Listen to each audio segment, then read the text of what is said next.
ഈശോ മിശിഹായ്ക്ക് സ്തുതിയായിരിക്കട്ടെ. ഞാൻ മാണിപ്പറമ്പിലച്ചൻ. മൈലാപ്പൂരിലെ അത്ഭുത കുരിശ്, മാർത്തോമ സ്ലീവ. ഞാൻ ഇതിൻ്റെ ദൈവശാസ്ത്രം, ഇതിൻ്റെ ചരിത്രം, ഇതിനെതിരെയുള്ള ആരോപണങ്ങൾ,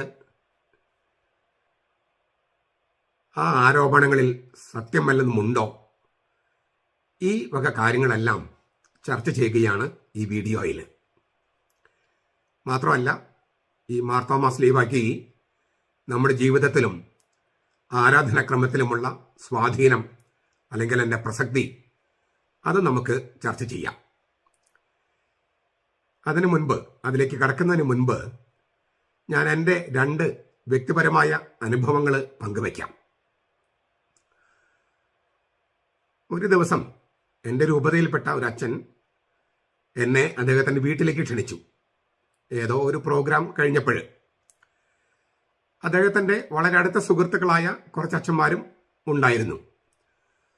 ഈ എന്നെ ക്ഷണിച്ച അച്ഛനും മറ്റ് അദ്ദേഹത്തിൻ്റെ സുഹൃത്തുക്കൾ അച്ഛനും ഈ എന്നെ ക്ഷണിച്ച അച്ഛൻ്റെ വീട്ടിൽ പല പ്രാവശ്യം പോയിട്ടുണ്ട്. അപ്പോൾ ഈ എന്നെ ക്ഷണിച്ച അച്ഛൻ്റെ വീട്ടുകാരെയും അപ്പനമ്മയും മറ്റുള്ളവരൊക്കെ നല്ല പരിചയമുണ്ട്. ഞാൻ പക്ഷെ ആ വീട്ടിൽ ആദ്യമായിട്ടാണ് പോകുന്നത്. അപ്പം അങ്ങനെ ഞാനും ഈ എന്നെ ക്ഷണിച്ച അച്ഛനും അദ്ദേഹത്തിൻ്റെ സുഹൃത്തുക്കൾ അച്ഛന്മാരെല്ലാവരും കൂടി ഈ അച്ഛൻ്റെ വീട്ടിലേക്ക് ചെന്നു. മറ്റുള്ളവരൊക്കെ വീട്ടുകാർക്ക് പരിചയമുള്ളതുകൊണ്ട് പിന്നെ അവരെ പരിചയപ്പെടുത്തേണ്ട കാര്യമില്ല. എന്നെ പരിചയപ്പെടുത്തിക്കൊണ്ട് ഈ അച്ഛൻ, എന്നെ ക്ഷണിച്ച അച്ഛൻ, അച്ഛൻ്റെ മാതാപിതാക്കളോട്, പ്രത്യേകിച്ച് അമ്മയോട് പറഞ്ഞു, ഇത് മാണിപ്പറമ്പിലച്ഛൻ. ഉടനെ തന്നെ ഈ അച്ഛൻ, എന്നെ ക്ഷണിച്ച അച്ഛൻ്റെ അമ്മ പറഞ്ഞു, മാണിപ്പറമ്പിലച്ഛനെ നിങ്ങൾ പരിചയപ്പെടുത്തേണ്ട കാര്യമില്ല. ഇത് വളരെ വർഷങ്ങൾക്ക് മുമ്പാണ്. ഇങ്ങനെ സമൂഹ മാധ്യമമൊന്നും ഇല്ലാത്തൊരു സമയത്താണ്. എൻ്റെ അറിവ് ശരിയാണെങ്കിൽ 96 മറ്റോ ആണ്, 96 95 ഈ അച്ഛൻ ഈ അച്ഛൻ്റെ അമ്മ പറഞ്ഞു, മാണിപ്പറമ്പിലച്ഛനെ പരിചയപ്പെടുത്തേണ്ട കാര്യമില്ല.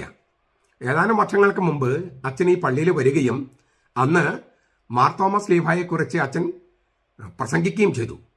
എന്നിട്ട് ഈ അമ്മ ഈ മാർത്തോമ കുരിശിനെ കുറിച്ച് ഞാൻ പ്രസംഗിച്ച കാര്യങ്ങൾ ഒന്നുപോലും വിടാതെ അതിൻ്റെ ദൈവശാസ്ത്രം 1, 2, 3, 4 ആയിട്ട് ഇങ്ങനെ അവതരിപ്പിച്ചു.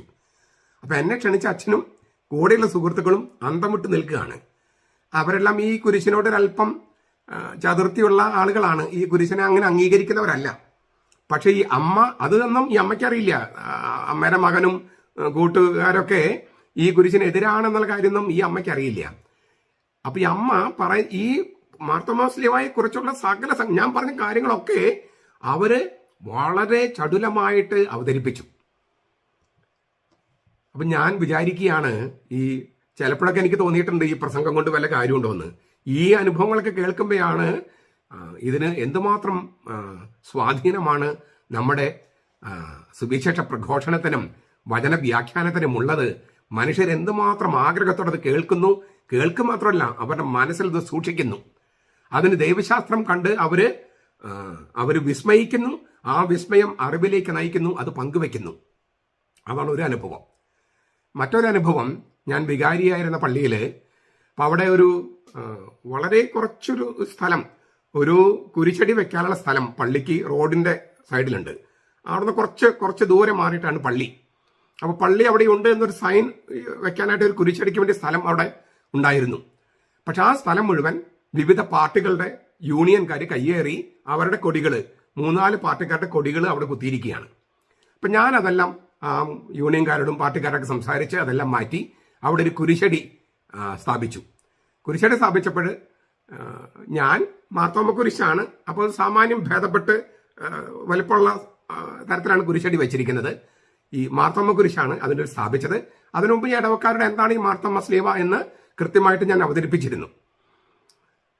ഈ മാർത്തോമ സ്ലീവ വെച്ചിരിക്കുന്ന കുരിശടി വെഞ്ചരിക്കാനായിട്ട് അന്നത്തെ തൃശ്ശൂർ രൂപതയുടെ മെത്രാപ്പോലിത്ത അഭിമന്യ ജേക്കബ് തൂങ്കഴി പിതാവും എൻ്റെ രൂപതയിലെ മെത്രാൻ ജെയിംസ് പഴയത്തിൽ പിതാവും വന്നിരുന്നു.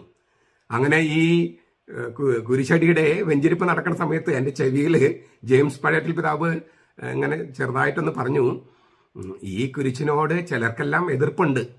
വളരെ സൗമ്യമായിട്ടാണല്ലോ ജെയിംസ് പഴയത്തിൽ പിതാവ് സംസാരിക്കുക. ചിലർക്കെല്ലാം ഈ കുരിശിനോട് എതിർപ്പുണ്ട് എന്ന് പറഞ്ഞു. ഞാനത് ചിരിച്ച് അങ്ങോട്ട് വിടും ചെയ്തു.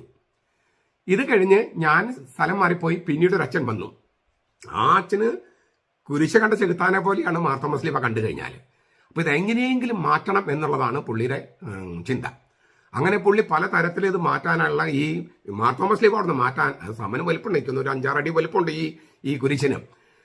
പിന്നെ അതിന്റെ ബേസും എല്ലാം ഉണ്ടല്ലോ. അപ്പൊ ഈ കുരിശെങ്കിലും മാറ്റണം എന്നുള്ളതാണ് പുള്ളിയുടെ മനസ്സിൽ. അങ്ങനെ പുള്ളി പല പ്രാവശ്യം ശ്രമിച്ചു. ഇങ്ങനെയെല്ലാം ശ്രമിച്ചിട്ട് ജനങ്ങൾ പറഞ്ഞു ഇത് മാറ്റാൻ പറ്റില്ല. കാരണം ഈ കുരിശ് എന്താണെന്നും ഇതിന്റെ ദൈവശാസ്ത്രം എന്താണെന്നും മാണിപ്പറമ്പിലത്ത് ഞങ്ങളെ പഠിപ്പിച്ചിട്ടുണ്ട്. അവസാനം ഈ അച്ഛൻ അദ്ദേഹത്തിന്റെ മുഖം രക്ഷിക്കാൻ വേണ്ടി ഈ മാർത്തോമാ ശ്ലീഹയുടെ മുമ്പിൽ, ഞാൻ പറഞ്ഞൊരു 5-6 അടി വലിപ്പമുള്ള, 5-6 അടിക്കാൾ കൂടുതലുണ്ടായിരിക്കാം, അതിന്റെ താഴെ ഒരു ചെറിയ തോമസിന്റെ ചെറിയൊരു രൂപം, ഒരു 1/4 അടിയോ 1 അടിയോ വലിപ്പമുള്ള ചെറിയ രൂപം കൊണ്ടുവച്ച് പുള്ളി അവസാനിപ്പിച്ചു. ഞാനിതെല്ലാം പറയുന്നത് വർഷങ്ങൾക്ക് ശേഷം ഞാൻ ആ വഴിക്ക് പോകുമ്പോൾ, കാറിൽ പോകുമ്പോൾ ഈ കുരിശടിയുടെ അവിടെ ചെറിയൊരു തോമസ് രൂപം ഇരിക്കുന്നു. അപ്പൊ ഞാൻ ചോദിച്ചു ഇതെന്തേ ഇത്ര ചെറിയ രൂപം കൊണ്ടുവച്ചിരിക്കുന്നത് ഞാൻ ചോദിച്ചു. അപ്പോഴാണ് ഇടവക്കാർ ഈ കഥയെല്ലാം പറയുന്നത്. അതായത് അദ്ദേഹത്തിന് ഈ കുരിശ് മാർത്തോമാ ശ്ലീഹ എങ്ങനെയെങ്കിലും എടുത്ത് മാറ്റണമെന്നുണ്ടായിരുന്നു. പക്ഷെ ജനങ്ങൾ സമ്മതിക്കാത്തത് കൊണ്ട് അദ്ദേഹം ഈ ഒരു ചെറിയ മാർത്തോമാ ശ്ലീഹ കുരിശ് അവിടെ കൊണ്ടുവച്ച് അവസാനിപ്പിച്ചു എന്ന് പറഞ്ഞു. ഇവിടെയും ഞാൻ പറയുന്നത്, ഞാൻ ഒരൊറ്റ പ്രസംഗം ആ ഇടവകയിൽ ഈ മാർത്തോമാ ശ്ലീഹയെ കുറിച്ച് പറഞ്ഞിട്ടുള്ളൂ. 3 കൊല്ലം ഞാൻ ഇടവകയിൽ ഇരുന്നിട്ടുണ്ട്. ഒരൊറ്റ പ്രാവശ്യം ഈ മാർത്തോമാ ശ്ലീഹയുടെ ദൈവശാസ്ത്രം അവതരിപ്പിച്ചിട്ടുള്ളൂ. എന്നിട്ട് ഇത് സ്ഥാപിക്കുകയും ചെയ്തു. ജനങ്ങള് അത് ഉൾക്കൊള്ളുകയും അതിന്റെ അർത്ഥം മനസ്സിലാക്കുകയും വേറൊരച്ഛൻ അതിനെതിരെ വന്നു കഴിഞ്ഞപ്പോൾ അതിനെ പ്രതിരോധിക്കുകയും ചെയ്തു. അത് പറ്റില്ല, ഇത് മാറ്റാൻ പറ്റില്ല എന്ന് പ്രതിരോധിക്കുകയും ചെയ്തു. ഞാൻ ആവർത്തിക്കുകയാണ്, ഇതെല്ലാം ഞാൻ അറിയുന്നത് വർഷങ്ങൾക്ക് ശേഷമാണ്. അപ്പോൾ ഈ എന്തുമാത്രം പ്രസക്തമാണ് നമ്മൾ ഈ കുരിശിന്റെ ദൈവശാസ്ത്രം, ശ്ലീഹായുടെ ദൈവശാസ്ത്രം അവതരിപ്പിക്കേണ്ടത്. ജനങ്ങൾ അത് എന്തുമാത്രം തുറന്ന ഹൃദയത്തോടെ സ്വീകരിക്കുക മാത്രമല്ല ആ വിശ്വാസത്തിന് വേണ്ടി നിലകൊള്ളുകയും അതിനു വേണ്ടി മരിക്കാൻ പോലും തയ്യാറായി നിൽക്കുകയും ചെയ്യുന്നു. ഇത് വലിയ പ്രചോദനമാണ്. അപ്പൊ ഈ 2 അനുഭവങ്ങളും, ഇത് ഞാൻ ഇരിങ്ങാലക്കുട രൂപതക്കാരനാണ്. ഇരിങ്ങാലക്കുട രൂപതയിലുണ്ടായ അനുഭവങ്ങളാണ് ഞാൻ പങ്കുവച്ചത്. ഇരിങ്ങാലക്കുട രൂപതയിൽ ഇപ്പോഴും ഈ കുരിശിനോട് ഇഷ്ടമില്ലാത്ത പലരും ഉണ്ട്. അവരും എറണാകുളം രൂപതയിൽ ഒരുപാട് പേര് ഇതിനെ എതിർക്കുന്നവരുണ്ട്. തൃശ്ശൂർ രൂപതയിലുണ്ട്. അപ്പൊ അവരെല്ലാം ഈ വീഡിയോ നിങ്ങൾ പലതും കേട്ട് കാണും. നിങ്ങൾ ഇതൊന്നും കൂടി കേൾക്കുക. ഇതിന് താഴെ കമന്റ് ഇടുമ്പോൾ ഇല്ലേ, മാനിക്കാൻ കുരിശാണ്, ക്ലാവർ കുരിശാണ് എന്നൊക്കെ പറഞ്ഞ് നിങ്ങൾ ഈ കമന്റ് ഇടുമ്പോൾ ഇത് കേട്ടതിന് ശേഷം, ഞാൻ പറഞ്ഞത് കേട്ടതിന് ശേഷം നിങ്ങൾക്ക് വിമർശിക്കാം. ഞാൻ പറഞ്ഞതിൽ വസ്തുതാവിരുദ്ധമായി എന്തുണ്ടെങ്കിലും വിമർശിക്കാം. വസ്തുതാവിരുദ്ധമല്ലെങ്കിൽ, സത്യവിരുദ്ധമല്ലെങ്കിൽ വെറുതെ വാക്കുകൾ കൊണ്ട് ഈ കമന്റ് ഇട്ടിട്ട് വിശേഷമില്ല. അത് കാര്യമില്ലല്ലോ, അങ്ങനെയല്ലല്ലോ. ഞാൻ പറഞ്ഞതിൽ ഏതെങ്കിലും വസ്തുതാവിരുദ്ധമോ സത്യവിരുദ്ധമോ അല്ലെങ്കിൽ അതിനകത്ത് ഞാൻ എന്തെങ്കിലും വൈരുദ്ധ്യാത്മകമായിട്ട് പറയുകയോ ഖണ്ഡിക്കുകയോ അങ്ങനെ വല്ലതൊക്കെ ഉണ്ടെങ്കിൽ അത് ചൂണ്ടിക്കാണിക്കാം. ഇല്ലെങ്കിൽ തുറന്ന ഹൃദയത്തോടെ ഈ വീഡിയോ മുഴുവൻ കാണണമെന്ന് ഞാൻ അഭ്യർത്ഥിക്കുന്നു.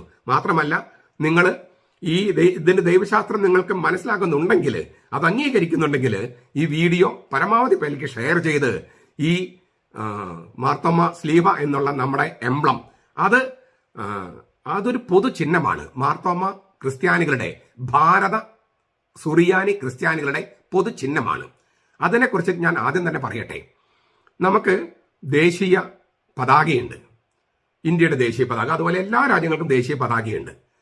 അതൊരു ചിഹ്നമാണ്, ഒരു പൊതു ചിഹ്നം. ആ പൊതു ചിഹ്നത്തിൽ ഇന്ത്യയുടെ എല്ലാ സംഗതികളും അതിന് ഉൾക്കൊള്ളിച്ചിട്ടുണ്ടോ? ഇല്ല. അതേസമയം ചില സംഗതികളൊക്കെ ഉണ്ട് താനും. പലതരത്തിൽ വ്യാഖ്യാനിക്കാം. പണ്ട് ഒരു ബിരുദൻ ഇതിനൊരു പുതിയ വ്യാഖ്യാനം, ഒരു ക്രിസ്തീയ വ്യാഖ്യാനം കൊടുത്തു. പിന്നീട് അത് ഞാൻ കണ്ടിട്ടില്ല. ഒരു വീഡിയോയിലാണ്. അതായത് മുകളില് ഇന്ത്യയുടെ ദേശീയ പതാക മുകളിൽ കാവി, താഴെ പച്ച, നടുക്ക് വെള്ള. ആ വെള്ളയുടെ നടുക്ക് അശോക ചക്രം, അതിന് 24 ആരക്കാലുകൾ. അപ്പോൾ അതിന് ഈ ബിരുദൻ ഒരു ക്രിസ്തീയ വ്യാഖ്യാനം കൊടുത്തു. കാവി ആരെയാണ് പ്രതിനിധാനം ചെയ്യുന്നത് നിങ്ങൾക്കറിയാലോ, പച്ച ആരെയാണ് പ്രതിനിധാനം ചെയ്യുന്നത് അറിയാലോ. ഈ കാവിയും പച്ചയും വെള്ളയിലേക്ക് വരണം. വെള്ള ആരാണ്? അത് നമ്മളാണ്. അതിന് നടുക്ക് ഈ നീലയുണ്ട്. അതിൽ നീല കളറിൽ 24 ആരചക്രമുണ്ട്. 12 അപ്പസ്തോലന്മാര്, 12 ഗോത്രപിതാക്കന്മാര്, പഴയ ഇസ്രായേൽ, പുതിയ ഇസ്രായേൽ എന്നെല്ലാം പറഞ്ഞിട്ട് ഒരു ക്രിസ്തീയ വ്യാഖ്യാനം കൊടുത്തു. അതാണ് അതിന്റെ വ്യാഖ്യാനം. പക്ഷെ ഒരു ക്രിസ്തീയ വ്യാഖ്യാനമാണത്. പക്ഷെ അതാണോ അതിന്റെ മൗലികമായ വ്യാഖ്യാനം? അല്ല. അപ്പൊ ഈ മൗലികമായ വ്യാഖ്യാനത്തെ വ്യതിചലിച്ചിട്ട് പലതരത്തിൽ വ്യാഖ്യാനം കൊടുക്കുന്നവരുണ്ടാകാം. ദേശീയ പതാകയെ ഇല്ലേ, അതിന് ഡിസൈൻ ചെയ്തപ്പോൾ അത് ഇന്ത്യയുടെ ആത്മാവിനെ വെളിപ്പെടുത്തുന്ന ഒരു ചിഹ്നമായിട്ടാണ്. അതിനകത്ത് എല്ലാ കാര്യങ്ങളും ഇല്ല, ഇന്ത്യയെ സംബന്ധിക്കുന്ന എല്ലാ കാര്യങ്ങളും അതിനകത്തില്ല. എന്നാൽ ഇന്ത്യയുടെ ആത്മാവിനെ അതിൽ ഉൾക്കൊള്ളിച്ചിട്ടുണ്ട്. അപ്പൊ നമ്മുടെ ത്രിവർണ്ണ പതാക കാണുമ്പോൾ നമുക്കൊരു ഒരു ഭാരതം, ഇന്ത്യ എന്നുള്ള വികാരം ഉണ്ടാകും. അത് നമുക്കുണ്ടാകുന്നത് ആ ചിഹ്നത്തിലേക്ക് ഈ ഇന്ത്യയുടെ ആത്മാവിനെ സന്നിവേശിപ്പിച്ചിട്ടുള്ളത് കൊണ്ടാണ്. അങ്ങനെ ഇല്ലെങ്കിൽ അതിനെ അവമാനിക്കാൻ നമുക്ക് മടിയുണ്ടാവില്ല. തീർച്ചയായിട്ടും അവമാനിച്ചാൽ അറസ്റ്റ് ചെയ്യപ്പെടും, അത് വേറെ കാര്യം. എങ്കിലും ഉള്ളുകൊണ്ട് റെസ്പെക്ട് ചെയ്യാൻ തോന്നില്ല. നമുക്ക് ദേശീയ ഗാനം പാടുമ്പോൾ അതിനോട് നമുക്കൊരു ആഭിമുഖ്യം ഉണ്ടായിരുന്നു. അത് നിർബന്ധിച്ചപ്പോഴോ സിനിമാ തിയേറ്ററിലൊക്കെ എഴുന്നേറ്റ് പാടെന്ന് പറഞ്ഞപ്പോൾ നമുക്ക് അതിനോടൊരു എതിർപ്പ് വന്നു. കാരണം എന്താ? അത് നിർബന്ധം മൂലമാണ്. അല്ലാതെ തന്നെ നമുക്ക് ദേശവികാരമുണ്ട്, ദേശീയ വികാരമുണ്ട്. അത് നമ്മൾ അതിന്റെ ഭാരതത്തിന്റെ ഭാഗമായത് കൊണ്ടാണ്, അതിന്റെ ചിഹ്നങ്ങൾ നമ്മുടെ ജീവിതത്തിന്റെ ഭാഗമായിട്ടുള്ളത് കൊണ്ടാണ്. ഇതുപോലെ ഭാരത സുറിയാനി ക്രിസ്ത്യാനികളുടെ, ഞാൻ ആവർത്തിക്കുകയാണ്, ഭാരത സുറിയാനി ക്രിസ്ത്യാനികളുടെ, മാർത്തോമ ക്രിസ്ത്യാനികളുടെ ഒരു പൊതു ചിഹ്നമാണ് മാർത്തോമ സ്ലീവ. മാർത്തോമ സ്ലീവ ഭാരത സുറിയാനി ക്രൈസ്തവരുടെ പൊതു ചിഹ്നമാണ്. ദേശീയ പതാക ഭാരതത്തിന്റെ ഒരു പൊതു ചിഹ്നമായിരിക്കുന്നത് പോലെ ഭാരത സുറിയാനി ക്രിസ്ത്യാനികളുടെ, മാർത്തോമ ക്രിസ്ത്യാനികളുടെ പൊതു ചിഹ്നമാണ് ഈ മാർത്തോമ സ്ലീവ. അതിനൊരു ചരിത്രമുണ്ട്, അതിനൊരു ദൈവശാസ്ത്രമുണ്ട്. ഇപ്പൊ ഈ സഭയില് ഒരു തരം കുരിശല്ല ഉള്ളത്. ഈ ലത്തീൻ സഭയിൽ കാണുന്ന കുരിശ് മാത്രമല്ലല്ലോ ഉള്ളത്, വേറെ ഒരുപാട് തരത്തിലുള്ള കുരിശുണ്ട്. 400ഓളം തരത്തിലുള്ള കുരിശുകൾ സഭയിലുണ്ടെന്നാണ് ഒരു പഠനം. ഞാൻ എന്റെ മേശപ്പുറത്തിരിക്കുന്ന ഒന്ന് രണ്ട് കുരിശുകൾ കാണിച്ചു തരാം.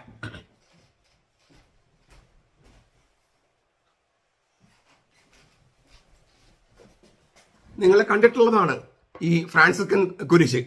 ഇത് വേറൊരാൾ തന്ന ഒരു കുരിശാണ്. ഇതൊക്കെ കുരിശ് തന്നെയാണ്. അപ്പോ നിങ്ങൾ സന്യാസ സമൂഹങ്ങൾ നോക്കുക. ഇപ്പൊ കർമ്മലിത സന്യാസ സമൂഹം, അല്ലെങ്കിൽ ക്ലാര സന്യാസ സമൂഹം, അല്ലെങ്കിൽ ഏത് സന്യാസ സമൂഹം നോക്കിയാലും അവർക്ക് അവരുടെ ദൈവശാസ്ത്രം, അവരുടെ ചരിത്രമൊക്കെ ഉൾക്കൊള്ളിക്കുന്ന കുരിശ് രൂപങ്ങളുണ്ട്. അപ്പോൾ ഓരോ സഭയ്ക്കും കർത്താവ് മരിച്ച കുരിശ് എങ്ങനെയാണ് നമുക്ക് കൃത്യം കണ്ടെത്താൻ പറ്റുമോ? ഈ വിശുദ്ധ അന്ത്രയോസ് മരിച്ച കുരിശ് ഇങ്ങനെ എക്സ് ആകൃതിയിലാണ്, സെന്റ് ആൻഡ്രൂസ് ക്രോസ് എന്നാ പറയുക. യേശുവിനെ കുരിശിലേറ്റിയ സ്ഥലത്ത് ഇങ്ങനെ അത് വധസ്ഥലമാണ്. അപ്പൊ ഇങ്ങനെ ഈ കുരിശിന്റെ ഇങ്ങനെ നാട്ടിയിരിക്കുകയാണ്. തോളിൽ വെച്ച് കൊണ്ടുപോകുന്ന ഈ ക്രോസ് ബീമാണ് കൊണ്ടുപോയതെന്ന് പറയണു. ഇതൊന്നും കാറ്റഗോറിക്കലായിട്ട് നമുക്ക് തെളിയിക്കാൻ കഴിയില്ല. അപ്പൊ നമുക്ക് ക്രിസ്തു കുരിശിൽ മരിച്ചു എന്ന കാര്യത്തിൽ യാതൊരു സംശയവുമില്ല. അതിനകത്ത് തർക്കം ഉണ്ടാക്കേണ്ട കാര്യമില്ല. അത്രമാത്രം രേഖകളും തെളിവുകളും ഉണ്ട്. പക്ഷെ അതിന്റെ വളരെയധികം വിശദാംശങ്ങൾ അത് നമ്മുടെ രക്ഷയ്ക്ക് അതൊന്നും പ്രധാനപ്പെട്ടതല്ലാത്തത് കൊണ്ട് അത് എഴുതിയിട്ടില്ല. എന്നാൽ കുരിശിന് മുകളിൽ ഇങ്ങനെ INRI തൂക്കിയിട്ടിരുന്നു. അപ്പൊ നമുക്ക് ബൈബിളിൽ നിന്ന് ഏകദേശം നമുക്ക് കണ്ടെത്താവുന്ന രൂപത്തിലാണ് കുരിശ് നമ്മൾ രൂപപ്പെടുത്തിയിരിക്കുന്നത്. പക്ഷേ അതിലേക്ക് പല ദൈവശാസ്ത്രങ്ങൾ വരണം. ഇനി ആദ്യം തന്നെ കുരിശ് എന്ത് എന്ന് ഞാൻ പറയട്ടെ. കുരിശ് അത് വളരെ പ്രധാനപ്പെട്ടതാണ്. പൗലോസ് ലീഹായെ തലവെട്ടി കൊല്ലുകയായിരുന്നു. പത്രോസ് ലീഹായെ കുരിശിൽ തല കീഴായി കൊല്ലുകയായിരുന്നു. തോമസ് ലീഹായെ കുന്തം കൊണ്ട് കുത്തിക്കൊല്ലുകയായിരുന്നു. യേശു മരിച്ചാൽ മതിയായിരുന്നോ? പൗലോസ് ലീഹ മരിച്ചതുപോലെ ഇങ്ങനെ ആരും തലവെട്ടി കൊന്നാൽ മതിയായിരുന്നോ യേശുവിനെ? അല്ലെങ്കിൽ എസ്തപ്പാനസിനെ കല്ലെറിഞ്ഞ് കൊല്ലുമായിരുന്നു. അങ്ങനെ എസ്തപ്പാനസിനെ കൊന്നതുപോലെ യേശുവിനെ കല്ലെറിഞ്ഞ് കൊന്നാൽ മതിയായിരുന്നോ? കല്ലെറിഞ്ഞ് കൊല്ലലാണ് യഹൂദന്മാരുടെ വധശിക്ഷ. യേശു യഹൂദനായിരുന്നു. അപ്പൊ എന്തുകൊണ്ടാണ് ഈ കുരിശ് പ്രധാനപ്പെട്ടതായിരിക്കുന്നത്? ചിലര് പറഞ്ഞത് ഈ കുരിശ് പ്രധാനപ്പെട്ടതല്ല, സ്ലീവ പ്രധാനപ്പെട്ടതല്ല എന്നൊക്കെ പറയുന്നത്. പ്രധാനപ്പെട്ടതാണ്. 2 തിരുവചനങ്ങൾ മാത്രം ഞാൻ സൂചിപ്പിക്കും. 3 തിരുവചനങ്ങൾ. ഒന്ന്, യോഹന്നാന്റെ സുവിശേഷം 3-ാമത്തെ അധ്യായം 14-ാം വാക്യം. മോശെ മരുഭൂമിയിൽ സർപ്പത്തെ ഉയർത്തിയതുപോലെ മനുഷ്യപുത്രനും ഉയർത്തപ്പെടേണ്ടതാണ്. മോശെ മരുഭൂമിയിൽ സർപ്പത്തെ ഒരു പോളില്, ഇങ്ങനെ ഒരു വടിയിൽ ഉയർത്തിയതുപോലെ മനുഷ്യപുത്രനും ഉയർത്തപ്പെടണം. മനുഷ്യപുത്രൻ ഉയർത്തപ്പെടണം, ഭൂമിയിൽ നിന്ന് ഉയർത്തപ്പെടണം. എന്നിട്ട് യോഹന്നാൻ 18:32 പറയാണ്, ഈ യേശുവിന്റെ വിചാരണ നടക്കുന്ന സമയത്ത് അവര് ചർച്ച ചെയ്യാണ്. അപ്പോൾ നിങ്ങൾ തന്നെ കൊണ്ടുപോയി വധശിക്ഷ നടപ്പാക്കിക്കോ എന്ന് പീലാത്തോസ് പറയുമ്പോൾ യഹൂദന്മാര് പറയാണ്, അതിന് വധശിക്ഷ കൊടുക്കാനുള്ള അധികാരം ഞങ്ങൾക്കുണ്ടോ? അവിടെ യോഹന്നാൻ ഒരു കമന്റ് എഴുതിയിരിക്കുകയാണ്. ഇത് പറഞ്ഞത് താൻ ഏത് വിധത്തിലുള്ള മരണമാണ് കൈവരിക്കാൻ പോകുന്നത് എന്ന് യേശു പറഞ്ഞ തിരുവചനം പൂർത്തിയാകാൻ വേണ്ടിയാണ് സംഭവിച്ചത്. അതായത് യഹൂദന്മാരുടെ വധശിക്ഷ പോലെ കല്ലെറിഞ്ഞ് കൊല്ലപ്പെടുകയല്ല യേശുവിന് സംഭവിക്കുക, കുരിശിൽ ഉയർത്തപ്പെടുക തന്നെ വേണം. കുരിശിൽ ഉയർത്തപ്പെടുക തന്നെ വേണം. മോശെ മരുഭൂമിയിൽ സർപ്പത്തെ ഒരു കോലിൽ ഉയർത്തിയതുപോലെ മനുഷ്യപുത്രൻ കുരിശിൽ ഉയർത്തപ്പെടണം. ഇത് യേശുവിന്റെ തീരുമാനമാണ്. അതിന് കാരണമുണ്ട്. ആ കാരണം പത്രോസിന് 1-ാമത്തെ ലേഖനം 2-ാമത്തെ അധ്യായം 24-ാം വാക്യത്തിൽ ഒന്നുകൂടി വെളിപ്പെടുത്തിയിട്ടുണ്ട്. നാം പാപം സംബന്ധിച്ച് മരിച്ച് നീതിക്ക് വേണ്ടി ജീവിക്കേണ്ടതിന് അവൻ തന്റെ ശരീരത്തിൽ നമ്മുടെ പാപങ്ങളെ ചുമന്നുകൊണ്ട് മരത്തിൽ കയറി. ചില തർജ്ജമയിൽ കുരിശിൽ കയറി എന്നാണ്. പക്ഷേ പത്രോസ് ഉപയോഗിച്ച വാക്ക് ക്സീലോൺ എന്നാണ്. ക്സീലോൺ. ഡെൻഡ്രോൺ എന്നൊരു വാക്കുണ്ട് ഗ്രീക്കില്, അതിന് വൃക്ഷം എന്നർത്ഥം. ക്സിയൂൽ എന്ന വാക്കിന് മരം അല്ലെങ്കിൽ തടി എന്നർത്ഥം, ചത്ത തടി. അപ്പൊ നമുക്ക് ഒന്നുകൂടി നോക്കുക. 1 പത്രോസ് 2:24. നാം പാപം സംബന്ധിച്ച് മരിച്ച് നീതിക്ക് വേണ്ടി ജീവിക്കേണ്ടതിന് അവൻ തന്റെ ശരീരത്തിൽ നമ്മുടെ പാപങ്ങളെ ചുമന്നുകൊണ്ട് മരത്തിൽ കയറി. നമുക്ക് ഒന്നുകൂടി നോക്കാം. ഈ കുരിശ് ഇങ്ങനെ ലംബനയുള്ള ആ തടി, അത് ഇല്ലേ, ഈ നമുക്ക് നോക്കുകയാണെങ്കിൽ വടക്ക് തെക്ക് കുറുകനെയുള്ള തടി, പടിഞ്ഞാറ് കിഴക്ക്, 4 ദിശകളിലേക്കും.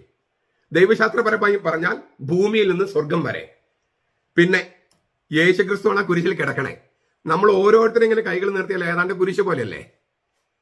നിക്കോസ് കസന്തസാക്കിസ് അങ്ങനെ പറയുന്നുണ്ട്, നമ്മൾ കൈകൾ വിരിച്ചാൽ കുരിശായിരിക്കും. അപ്പോൾ ഈ കുരിശിന് 4 ഡയമെൻഷൻ ഉണ്ട്.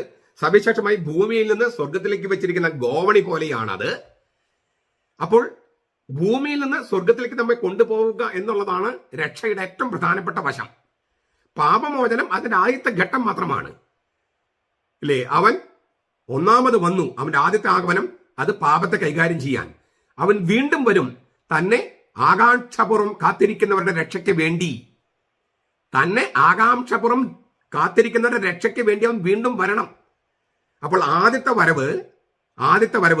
ആഗമനം പാപത്തെ കൈകാര്യം ചെയ്യാനാ. 2ാമത്തെ ആഗമനമാണ് രക്ഷയെ കൈകാര്യം ചെയ്യാൻ. ഇത് ഹെബ്രായ ലേഖനം 9:28. ഞാൻ ഒന്നുകൂടി പറയാ. അവൻ വന്നു, പാപത്തെ കൈകാര്യം ചെയ്തു. അവൻ വീണ്ടും വരും, തന്നെ ആകാംക്ഷപൂർവ്വം കാത്തിരിക്കുന്നവരുടെ രക്ഷയ്ക്ക് വേണ്ടി. ഈ നമ്മൾ രക്ഷിക്കപ്പെട്ടവരുടെ കൂട്ടായ്മയാണ് എന്ന് ചിലർ പറഞ്ഞു നടക്കുന്നുണ്ട്. അങ്ങനെയല്ല. അത് രക്ഷിക്കപ്പെട്ടുകൊണ്ടിരിക്കുന്നവരുടെ കൂട്ടായ്മയാണ്. രക്ഷിക്കപ്പെട്ടുകൊണ്ടിരിക്കുന്നവരുടെ കൂട്ടായ്മ. രക്ഷ എന്ന് പറയുന്നത് ഒരു പ്രോസസ്സാണ്. ഒരു നിമിഷത്തിൽ മാത്രം നടക്കുന്നതല്ല. ഒരു നിമിഷത്തിൽ തുടങ്ങും, പിന്നെ അത് പ്രോസസ്സാണ്. അങ്ങനെയെങ്കിൽ ഈ കുരിശുമരണം എന്ന് പറയുന്ന അത് ഈ തടിയിൽ ഉയർത്തപ്പെടുക എന്ന് പറയുന്നത് സ്വർഗത്തിലേക്ക് ഉയർത്തപ്പെടുന്നതിന് തുല്യമാണ്. യേശു കുരിശിലേക്ക് ഉയർത്തപ്പോൾ നമ്മുടെ പാപങ്ങൾ ചുമന്നുകൊണ്ട് അവൻ മരത്തിലേക്ക് കയറി. അങ്ങനെ അവൻ സ്വർഗത്തിലേക്ക് കയറി. നമ്മുടെ പാപങ്ങൾ കുരിശിൽ വെച്ച് കത്തിച്ച് കളഞ്ഞ്, അല്ലേ, അവന്റെ ബലിയോടുകൂടി കത്തിച്ച് കളഞ്ഞ് നമ്മെ സ്വർഗത്തിലേക്ക് ഉയർത്തുകയാണ്. ഇതിനെയാണ് പൗരോഹിത്യം എന്ന് പറയണേ. പുരോഹിതന്മാരെന്താ ചെയ്യുന്നത്? ക്രിസ്തുവിനോട് ചേർന്ന് ക്രിസ്തുവില് ഈ ചിലർ വിചാരിക്കുന്നത് പൗരോഹിത്യം എന്ന് പറഞ്ഞാൽ ഉടനെ തന്നെ 100,000 പുരോഹിതന്മാരുണ്ടെന്നാണ്. ഇല്ല. കത്തോലിക്ക സഭയിൽ ഒരൊറ്റ പുരോഹിതനേ ഉള്ളൂ. ഒരൊറ്റ പുരോഹിതൻ. കൈമാറ്റം ചെയ്യാൻ പറ്റാത്ത പൗരോഹിത്യമുള്ള ഒരൊറ്റ പുരോഹിതനേ ഉള്ളൂ. അത് യേശുക്രിസ്തുവാണ്. നമ്മൾ വൈദികർ പുരോഹിതന്മാരെന്ന് വിളിക്കുന്നവര് ശരിക്കും പുരോഹിതന്മാരല്ല. അവര് ഈ ഏക പുരോഹിതന്റെ ശുശ്രൂഷകരാണ്, മിനിസ്റ്റേഴ്സ്. അതുകൊണ്ട് എന്നെ വിളിക്കുന്നത് മിനിസ്റ്റീരിയൽ പ്രീസ്റ്റ്ഹുഡ് എന്നാണ്. മിനിസ്റ്റീരിയൽ പ്രീസ്റ്റ്, ശുശ്രൂഷ പൗരോഹിത്യം. യേശുക്രിസ്തുവിന്റെ സ്ഥാനത്ത് നിന്ന് യേശുക്രിസ്തുവിന് വേണ്ടി യേശുക്രിസ്തുവിന്റെ വാക്കുകൾ ഉച്ചരിച്ച് യേശുക്രിസ്തുവിന്റെ ഉത്ഥാനവും പരിശുദ്ധാത്മാവിന്റെ വരവും, ഇത് അവന്റെ വാക്കുകൾ അവന് വേണ്ടി ഉച്ചരിക്കാൻ എന്നെ നിർത്തിയിരിക്കുകയാണ്. ഇതാണ് അഭിഷേകം. അപ്പോൾ ഒറ്റ പുരോഹിതനേ ഉള്ളൂ. അവന്റെ പൗരത്വം കൈമാറ്റം ചെയ്യാൻ പറ്റില്ല, അതിന്റെ ആവശ്യമില്ല. ഒരൊറ്റ പുരോഹിതൻ മതി. ആ പുരോഹിതൻ ശുശ്രൂഷകരെ നിയമിച്ചിട്ടുണ്ട്. ശുശ്രൂഷകരെ, മിനിസ്റ്റേഴ്സ്. ഇത് കത്തോലിക്ക സഭയുടെ മതബോധനം ഞാൻ പറയണേ. അപ്പൊ നമ്മളൊക്കെ ഈ പുരോഹിതന്മാർ പറയുന്നത് മിനിസ്റ്റേഴ്സ് ആണ്. ഏക പുരോഹിതന്റെ മിനിസ്റ്റേഴ്സ്. അവന്റെ പൗരോഹിത്യം കൈമാറ്റം ചെയ്യപ്പെടുകയല്ല, അവന്റെ പൗരോഹിത്യം അവന് വേണ്ടി നിർവഹിക്കാൻ അവൻ ശുശ്രൂഷകരെ അഭിഷേകം ചെയ്തിരിക്കുകയാണ്. അവന്റെ പൗരോഹിത്യത്തിലേക്ക് ഉൾച്ചേർത്തിയിരിക്കുകയാണ്. കൈമാറ്റം ചെയ്യല്ല, ഉൾച്ചേർത്തുകയാണ്. ഇത് തിരുവചനങ്ങൾ കൃത്യമായി മനസ്സിലാക്കാതെ അതിന്റെ വ്യാഖ്യാനം മനസ്സിലാക്കാതെയാണ് ഈ ആരോപണങ്ങൾ ഉന്നയിക്കണേ. പഠിക്കാൻ അവർ തയ്യാറല്ലല്ലോ. പോട്ടെ, ഞാനിങ്ങനെ ഡൈഗ്രഷൻസ് പറയുന്നത് പലരും കമന്റുകളുമായിട്ട് വരുമ്പോൾ അതിന് ഉത്തരം കൊടുക്കുന്നതാണിത്. നമ്മുടെ ഓരോ വീഡിയോസും അതിനു മുമ്പുള്ളതിനൊക്കെയുള്ള ഉത്തരങ്ങൾ കൂടിയാണ്. നിങ്ങൾ ഈ കമന്റുകൾക്കുള്ള ഉത്തരം കൂടിയാണ് ഞാൻ നൽകുന്നത്. ചുരുക്കത്തിൽ കുരിശു മരണം, യേശു കുരിശിൽ തന്നെ മരിക്കണമായിരുന്നു. കഴുത്ത് വെട്ടി കൊല്ലുകയോ കല്ലെറിഞ്ഞ് കൊല്ലുകയോ കുന്തം കൊണ്ട് കുത്തി അതൊന്നും പറ്റില്ല. കാരണം എന്താണ്? അതിനൊന്നും ഈ പറഞ്ഞ ഡയമെൻഷൻസ് ഇല്ല. സ്വർഗത്തിലേക്ക് ഉയർത്തുന്ന ഡയമെൻഷൻ ഇല്ല. ലോകത്ത് മുഴുവൻ ആലിംഗനം ചെയ്യുന്ന ഡയമെൻഷൻ ഇല്ല. അപ്പൊ വെറുതെ അങ്ങ് മരിച്ചാൽ പോരായിരുന്നു യേശു. അവന്റെ മരണം പ്രതീകമാണ്, യാഥാർത്ഥ്യമാണ്, പ്രതീകമാണ്, രണ്ടുമാണ്. യാഥാർത്ഥ്യത്തിന്റെ പ്രതീകമാണ്. അവന്റെ മരണത്തിന്റെ പ്രതീകാത്മകത അവതരിപ്പിക്കുന്നതാണ് ഈ സ്ലീവ എന്ന് പറയണേ. അതുകൊണ്ട് തന്നെ സ്ലീവ വളരെ പ്രധാനപ്പെട്ടതാണ്. അത് ഈ മരിക്കാനുള്ള ഒരു ഉപകരണം മാത്രമല്ല, രക്ഷയുടെ പ്രതീകാത്മകത സജീവമായിട്ട് നിലനിർത്തുന്ന ഒരു ചിഹ്നം കൂടിയാണ്. അതുകൊണ്ട് ആണ് അവൻ ഏത് വിധം മരിക്കണമെന്ന് പോലും ദൈവം തന്നെ നിശ്ചയിച്ചത്. തീർച്ചയായിട്ടും അവനെ കൊന്നവർക്ക് ഉത്തരവാദിത്വമുണ്ട്. പക്ഷേ ആരും അത് എന്നിൽ പിടിച്ചെടുക്കുകയല്ല, ഞാനത് സ്വയമേവ സമർപ്പിക്കുകയാണ്. അങ്ങനെ സ്വയമേവ സമർപ്പിച്ചത് കൊണ്ട്, സ്നേഹത്തോടുകൂടി സമർപ്പിച്ചത് കൊണ്ടാണ് അക്രമത്തിന്റെ പ്രവൃത്തി, ആ കുരിശ് സ്നേഹത്തിന്റെ പ്രവൃത്തിയായി രൂപാന്തരപ്പെട്ടതും നമ്മുടെ അക്രമത്തെ തന്നെ അവൻ അക്രമത്തിന്റെ അവസാനത്തെ മട്ടുവരെ യേശു തന്നെ കുടിച്ച് അക്രമത്തെ സ്നേഹം കൊണ്ട് രൂപാന്തരപ്പെടുത്തി. ഇതാണ് കുരിശ്. മനുഷ്യന്റെ അക്രമത്തെ അവന്റെ സ്നേഹം കൊണ്ട് സ്വയമേവ ആ അക്രമത്തിന് വിധേയപ്പെട്ട് ആ അക്രമത്തെ അവൻ അതിന്റെ മട്ടുവരെ സ്വയം കുടിച്ച് അവൻ ദൈവമായതുകൊണ്ട് ആ സ്നേഹത്തിന്റെ പ്രവൃത്തിയിൽ അക്രമത്തെ രൂപാന്തരപ്പെടുത്തി. അതാണ് ഈ കുരിശ് എന്ന് പറയുന്നത്. കുരിശിന്റെ ദൈവശാസ്ത്രം അതാണ്. ക്രിസ്തുധർമ്മ പ്രവേശിക്കുക എന്ന പുസ്തകത്തിൽ ബെനഡിക്ട് മാർപ്പാപ്പ ഇതിന്റെ വളരെ വിശദമായി ചർച്ച ചെയ്തിട്ടുണ്ട്. നിങ്ങൾക്കത് വായിക്കാം. പലരും കയ്യിൽ ആ പുസ്തകം ഉണ്ടല്ലോ. ചുരുക്കത്തിൽ കുരിശ് എന്ന് പറയുന്നത് വെറും ഒരു കൊല്ലാനുള്ള ഉപകരണമല്ല, മറിച്ച് അത് രക്ഷയുടെ പ്രതീകം തന്നെയാണ്. അലക്സാണ്ട്രിയയിലെ ക്ലെമന്റ് പറയുന്നത് ഇത് മിശിഹായുടെ അടയാളമാണെന്നാണ്. ആഗസ്തോസ് പറയുന്നത് ഇത് കർത്താവിന്റെ അടയാളമാണെന്നാണ്. ആഗസ്തോസ് വീണ്ടും പറയുന്നത് ക്രിസ്ത്യാനികളെ കുരിശിന്റെ ഭക്തർ എന്നാണ് വിളിച്ചിരുന്നത്, സ്ലീവായുടെ ഭക്തർ എന്നാണ് വിളിച്ചിരുന്നത്. കുരിശിന്റെ മതക്കാർ എന്നാണ് ടേർട്ടുല്യൻ പറയണേ. ഇവരെല്ലാം സഭാപിതാക്കന്മാരെ നോക്കണേ. ഈ ആദ്യകാലങ്ങളിൽ സഭാപിതാക്കന്മാർ പറയാണ് മിശിഹായുടെ അടയാളമാണ് ഈ സ്ലീവ, കർത്താവിന്റെ അടയാളമാണ് കുരിശ്. ക്രിസ്ത്യാനികള് കുരിശിന്റെ ഭക്തരാണ്, കുരിശിന്റെ മതക്കാരാണ്. ടേർട്ടുല്യൻ പറയണു ക്രിസ്ത്യാനികള് കുരിശിന്റെ മതക്കാരാണ്, അതുകൊണ്ട് കുരിശ് വരയ്ക്കരുത്, കുരിശ് പാടില്ല എന്നെല്ലാം പറഞ്ഞ് നടക്കുന്നവര് ക്രിസ്ത്യാനികളല്ല. അവർക്ക് എന്താണ് ക്രിസ്തുവെന്നോ, എന്താണ് കുരിശെന്നോ, എന്താണ് വചനമെന്നോ, എന്താണ് ഈ രഹസ്യങ്ങളുടെ അർത്ഥമെന്നോ അറിയില്ല. ചില വചനങ്ങൾ അവർ കാണാപാഠം പഠിച്ചിട്ടുണ്ട്, അതിങ്ങനെ ഉരുവിട്ടുകൊണ്ടിരിക്കുന്നു എന്നല്ലാതെ അവർക്ക് ഈ വക കാര്യങ്ങളൊന്നും അറിയില്ല. ഇതൊക്കെ അറിയണമെങ്കിൽ സഭാപിതാക്കന്മാരൊക്കെ വായിക്കണം. അവർക്കൊരു സഭാപിതാക്കന്മാരില്ലല്ലോ. അവര് ഏതാനും വർഷങ്ങൾക്ക് മുമ്പ് എവിടെയോ ജനിച്ചു ഉണ്ടായെന്ന് പറയണേ. എന്നിട്ട് അവരാണ് സത്യക്രിസ്ത്യാനിയും സത്യസഭാനം പറഞ്ഞ് നടക്കുകയാണ്. എന്തായാലും ഉത്തരം പറയുക. ഇനി നമുക്ക് മാർത്തോമ സ്ലീവയിലേക്ക് വരാം. സ്ലീവ എന്ന വാക്കിന് തടിയെന്ന അർത്ഥമുണ്ട്. പക്ഷെ അതിനേക്കാളും പ്രധാനപ്പെട്ട അർത്ഥം ക്രൂശിതൻ എന്നാണ്. കുരിശിലേറിയവൻ, ഒരാളെയാണ് സ്ലീവ എന്ന വാക്കുകൊണ്ട് ഉദ്ദേശിക്കുന്നത്. കുരിശ് എന്ന് പറഞ്ഞാൽ സാധാരണഗതിയിൽ അതൊരു തടിയാണ്. പക്ഷെ സ്ലീവ എന്ന് പറഞ്ഞാൽ രണ്ടർത്ഥമുണ്ട്. തടിയെന്ന അർത്ഥമുണ്ട്, പക്ഷേ കുരിശിലേറിയവൻ. നമ്മുടെ പള്ളികളിലെ കപ്പ്യാരിമാരെ പറയുന്നൊരു വാക്ക് നിങ്ങൾ ശ്രദ്ധിച്ചിട്ടുണ്ടോ? ആ സ്ലീവ കുരിശ് എടുക്കടാ. സ്ലീവ കുരിശ് അതെന്താണ്? തൂങ്ങപ്പെട്ട രൂപമുള്ള കുരിശ്, അതാണ് സ്ലീവ കുരിശ്. അല്ലെങ്കിൽ സ്ലീവ എന്ന് മാത്രം പറഞ്ഞാലോ? സ്ലീവ എന്ന് മാത്രം പറഞ്ഞാൽ രണ്ടർത്ഥമുണ്ട്. കുരിശിലേറിയവൻ, കുരിശ്.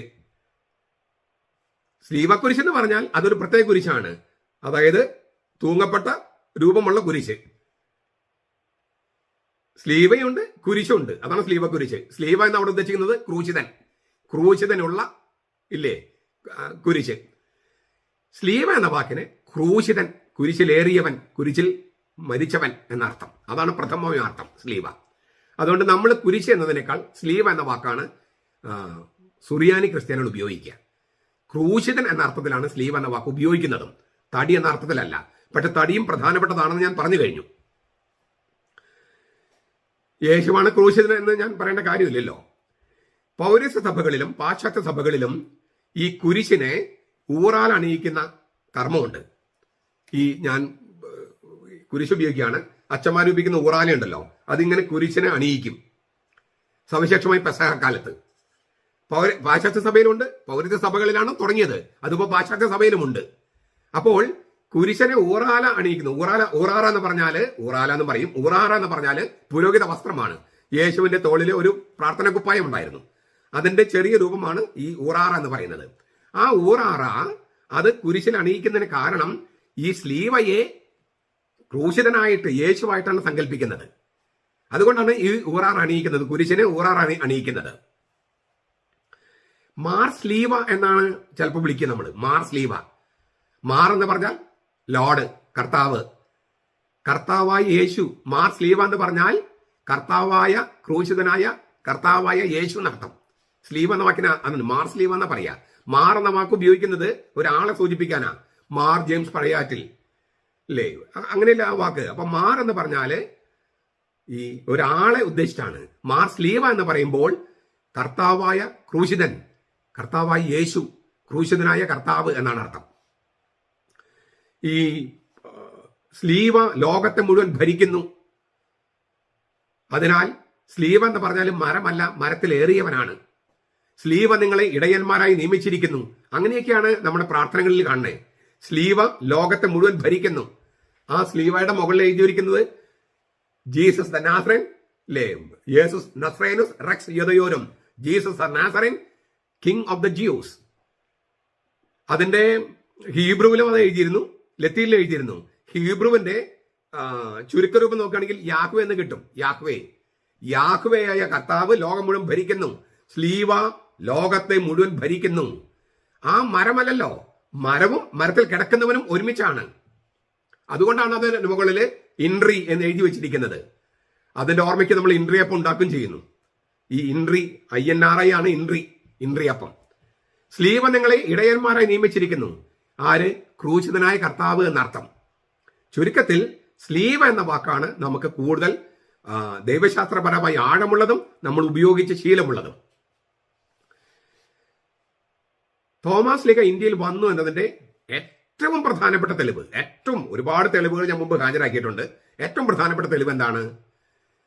മൈലാപ്പൂരിലുള്ള ആ കബറിടവും ആ കബറിടത്തിന് മുകളിലുള്ള ബസിലിക്കയും. ലോകത്ത് ഒരു രാജ്യത്തും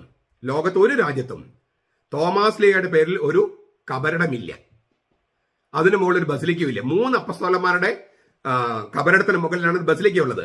ഒന്ന് പത്രോസിന്റെ കബറിടം, പിന്നെ ഒന്ന് സ്പെയിനിൽ യാക്കോബിന്റെ. അത് യാക്കോബ് അവിടെ പോയി എന്നുള്ളതിനേക്കാളും അതിനുള്ള തെളിവുകളിന്റെ 10 ഇരട്ടി തെളിവുകളെങ്കിലും തോമസ് ലീഗ ഇന്ത്യയിൽ വന്നതിനുണ്ട്. യാക്കോബ് സ്പെയിനിൽ പോയി എന്ന് പറയുന്നതിന്റെ അതിനുള്ള തെളിവുകളുടെ 10 ഇരട്ടിയോ 15 ഇരട്ടിയോ 100 ഇരട്ടിയോ തോമസ് ലീഗ ഇന്ത്യയിൽ വന്നതിന് തെളിവുകളുണ്ട്. അങ്ങനെ തോമസ് ലീഗയുടെ പേരിൽ കബറിടം, തോമസ് ലീഗ മരിച്ച സ്ഥലത്ത് കബറിടം, അവിടെ ഒരു ബസിലിക്ക. ലോകത്ത് ഒരു രാജ്യത്തും തോമസ് ലീഗയുടെ പേരിൽ ഒരു കബറിടമില്ല, ഇന്ത്യയിലും അല്ലാതെ. അതാണ് ഏറ്റവും വലിയ തെളിവ്. അതൊരു ചെറിയൊരു തെളിവല്ലല്ലോ. പിന്നെ തോമസ് ലീഗയുടെ തലയോട്ടി ഗ്രീസില് പാത്മോസിലുണ്ട്. അസ്ഥി പല സ്ഥലങ്ങളിൽ കൊണ്ടുപോയിട്ടുണ്ട്. അതിനെല്ലാം കാരണങ്ങളുണ്ട്. അതൊന്നും ഇപ്പൊ ചർച്ച ചെയ്യേണ്ട വേദിയല്ല ഇത്.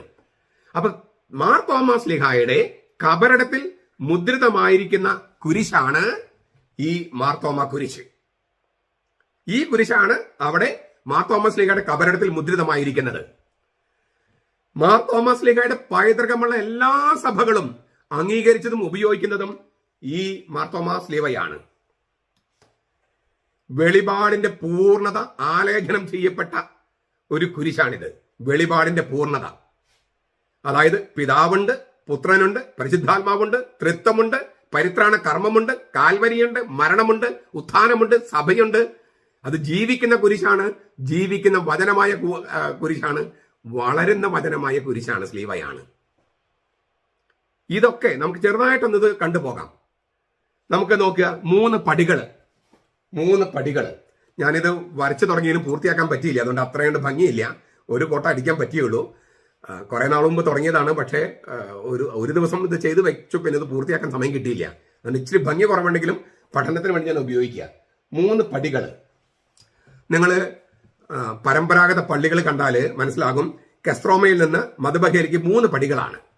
3 പടികൾ കത്തോലിക്ക സഭയിൽ ഉപയോഗിക്കുന്നത് കാൽവരിയുടെ പടവുകളായിട്ടാണ്.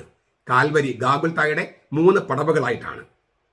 ഈ ഗാഗുൽത്ത മലയിലാണ്, കാൽവരി മലയിലാണ് സഭ ഉത്ഭവിച്ചത്. സഭയുടെ ഉത്ഭവം അവിടെയാണല്ലോ.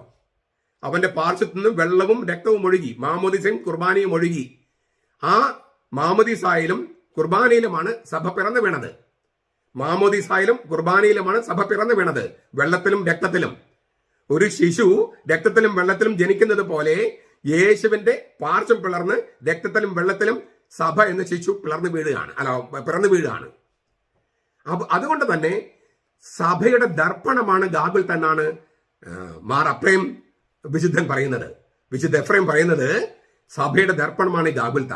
ഈ 3 പടവുകൾ കയറി അവിടെ ചെല്ലുമ്പോൾ ഗാഗുൽത്തയാണ്, അവിടെയാണ് സഭ ജനിച്ചു വീണത്. ആ സഭയുടെ ആദ്യത്തെ പതിപ്പും അവിടെ തന്നെയുണ്ട്. കുരിശിലേക്ക് നോക്കി നിൽക്കുന്ന യേശുവിന്റെ അമ്മയും യേശു സ്നേഹിച്ച ശിഷ്യനും. മറിയവും യോഹന്നാനും നല്ല എഴുതിയിരിക്കുന്നത് യേശുവിന്റെ അമ്മയും യേശു സ്നേഹിച്ച ശിഷ്യനും എന്നാണ് അവർ എഴുതിയിരിക്കുന്നത്. യേശുവിന്റെ അമ്മയും യേശു സ്നേഹിച്ച ശിഷ്യനും അവർ ചേരുന്നതാണ് സഭ, കത്തോലിക്ക സഭ. അപ്പൊ സഭയുടെ ചെറിയൊരു പതിപ്പാണ് അവിടെ. അതാണ് യേശുവിന്റെ അമ്മയും യേശു സ്നേഹിച്ച ശിഷ്യനും.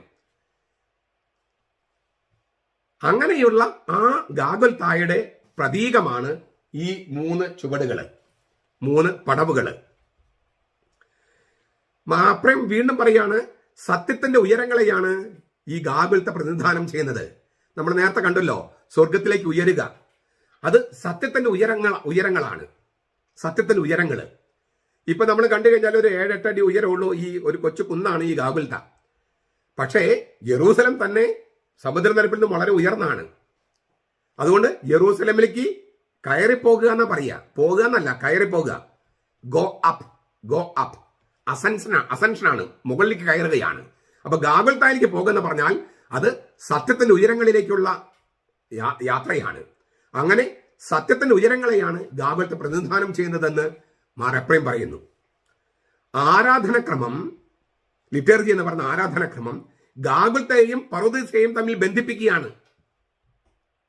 പറുദീസയെയും ഗാഗുൽത്തയും തമ്മിൽ ബന്ധിപ്പിക്കുന്ന ആ തിരുക്കർമ്മത്തെയാണ് ലിറ്റർജി എന്ന് പറയുന്നത്, ആരാധനക്രമം എന്ന് പറയുന്നത്. അതിനാൽ പറുദീസയിലെ ജീവവൃക്ഷം, ഇതിലേക്ക് നമുക്ക് വീണ്ടും വരാം. പറുദീസയിലെ ജീവവൃക്ഷം, ആ ജീവവൃക്ഷത്തിന്റെ രീതിയിലാണ് ഈ കുരിശ് സംവിധാനം ചെയ്തിരിക്കുന്നത്. ഈ കാൽവരിയുടെ 3 പടവുകൾ, ഗാഗുൽത്തയുടെ 3 പടവുകൾ, അതിന് മുകളിൽ ജീവവൃക്ഷമായിട്ട് ഈ കുരിശിനെ സംവിധാനം ചെയ്തിരിക്കുക, ജീവവൃക്ഷമായിട്ട്.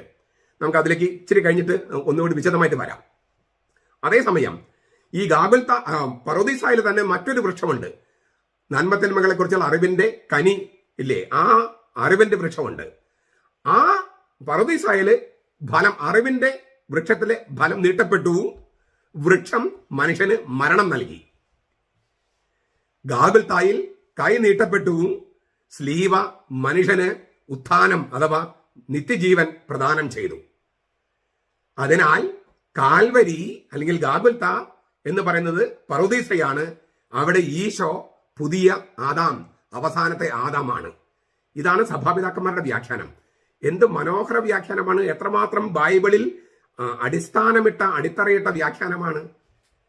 അപ്പോൾ ഗാഗുൽത്തായുടെ പ്രതീകമാണ് ഈ 3 പടികള്. ആ ഗാഗുൽത്തായും പറുദീസയും തമ്മിൽ ഒരു ബന്ധം സ്ഥാപിക്കുന്നതാണ് ആരാധനക്രമം. ആ ആരാധനക്രമത്തില്, ഈ ലിറ്റർജിയില് ആ ഗാഗുൽത്തായും പറുദീസയും തമ്മിൽ ബന്ധം സ്ഥാപിക്കുമ്പോൾ ഉടനെ നമുക്ക് ഓർമ്മ വരുന്നത് ഒന്ന് ജീവന്റെ വൃക്ഷവും മറ്റൊന്ന് അറിവിന്റെ വൃക്ഷവുമാണ്. അറിവിന്റെ വൃക്ഷത്തില് എന്താണ് സംഭവിച്ചത്?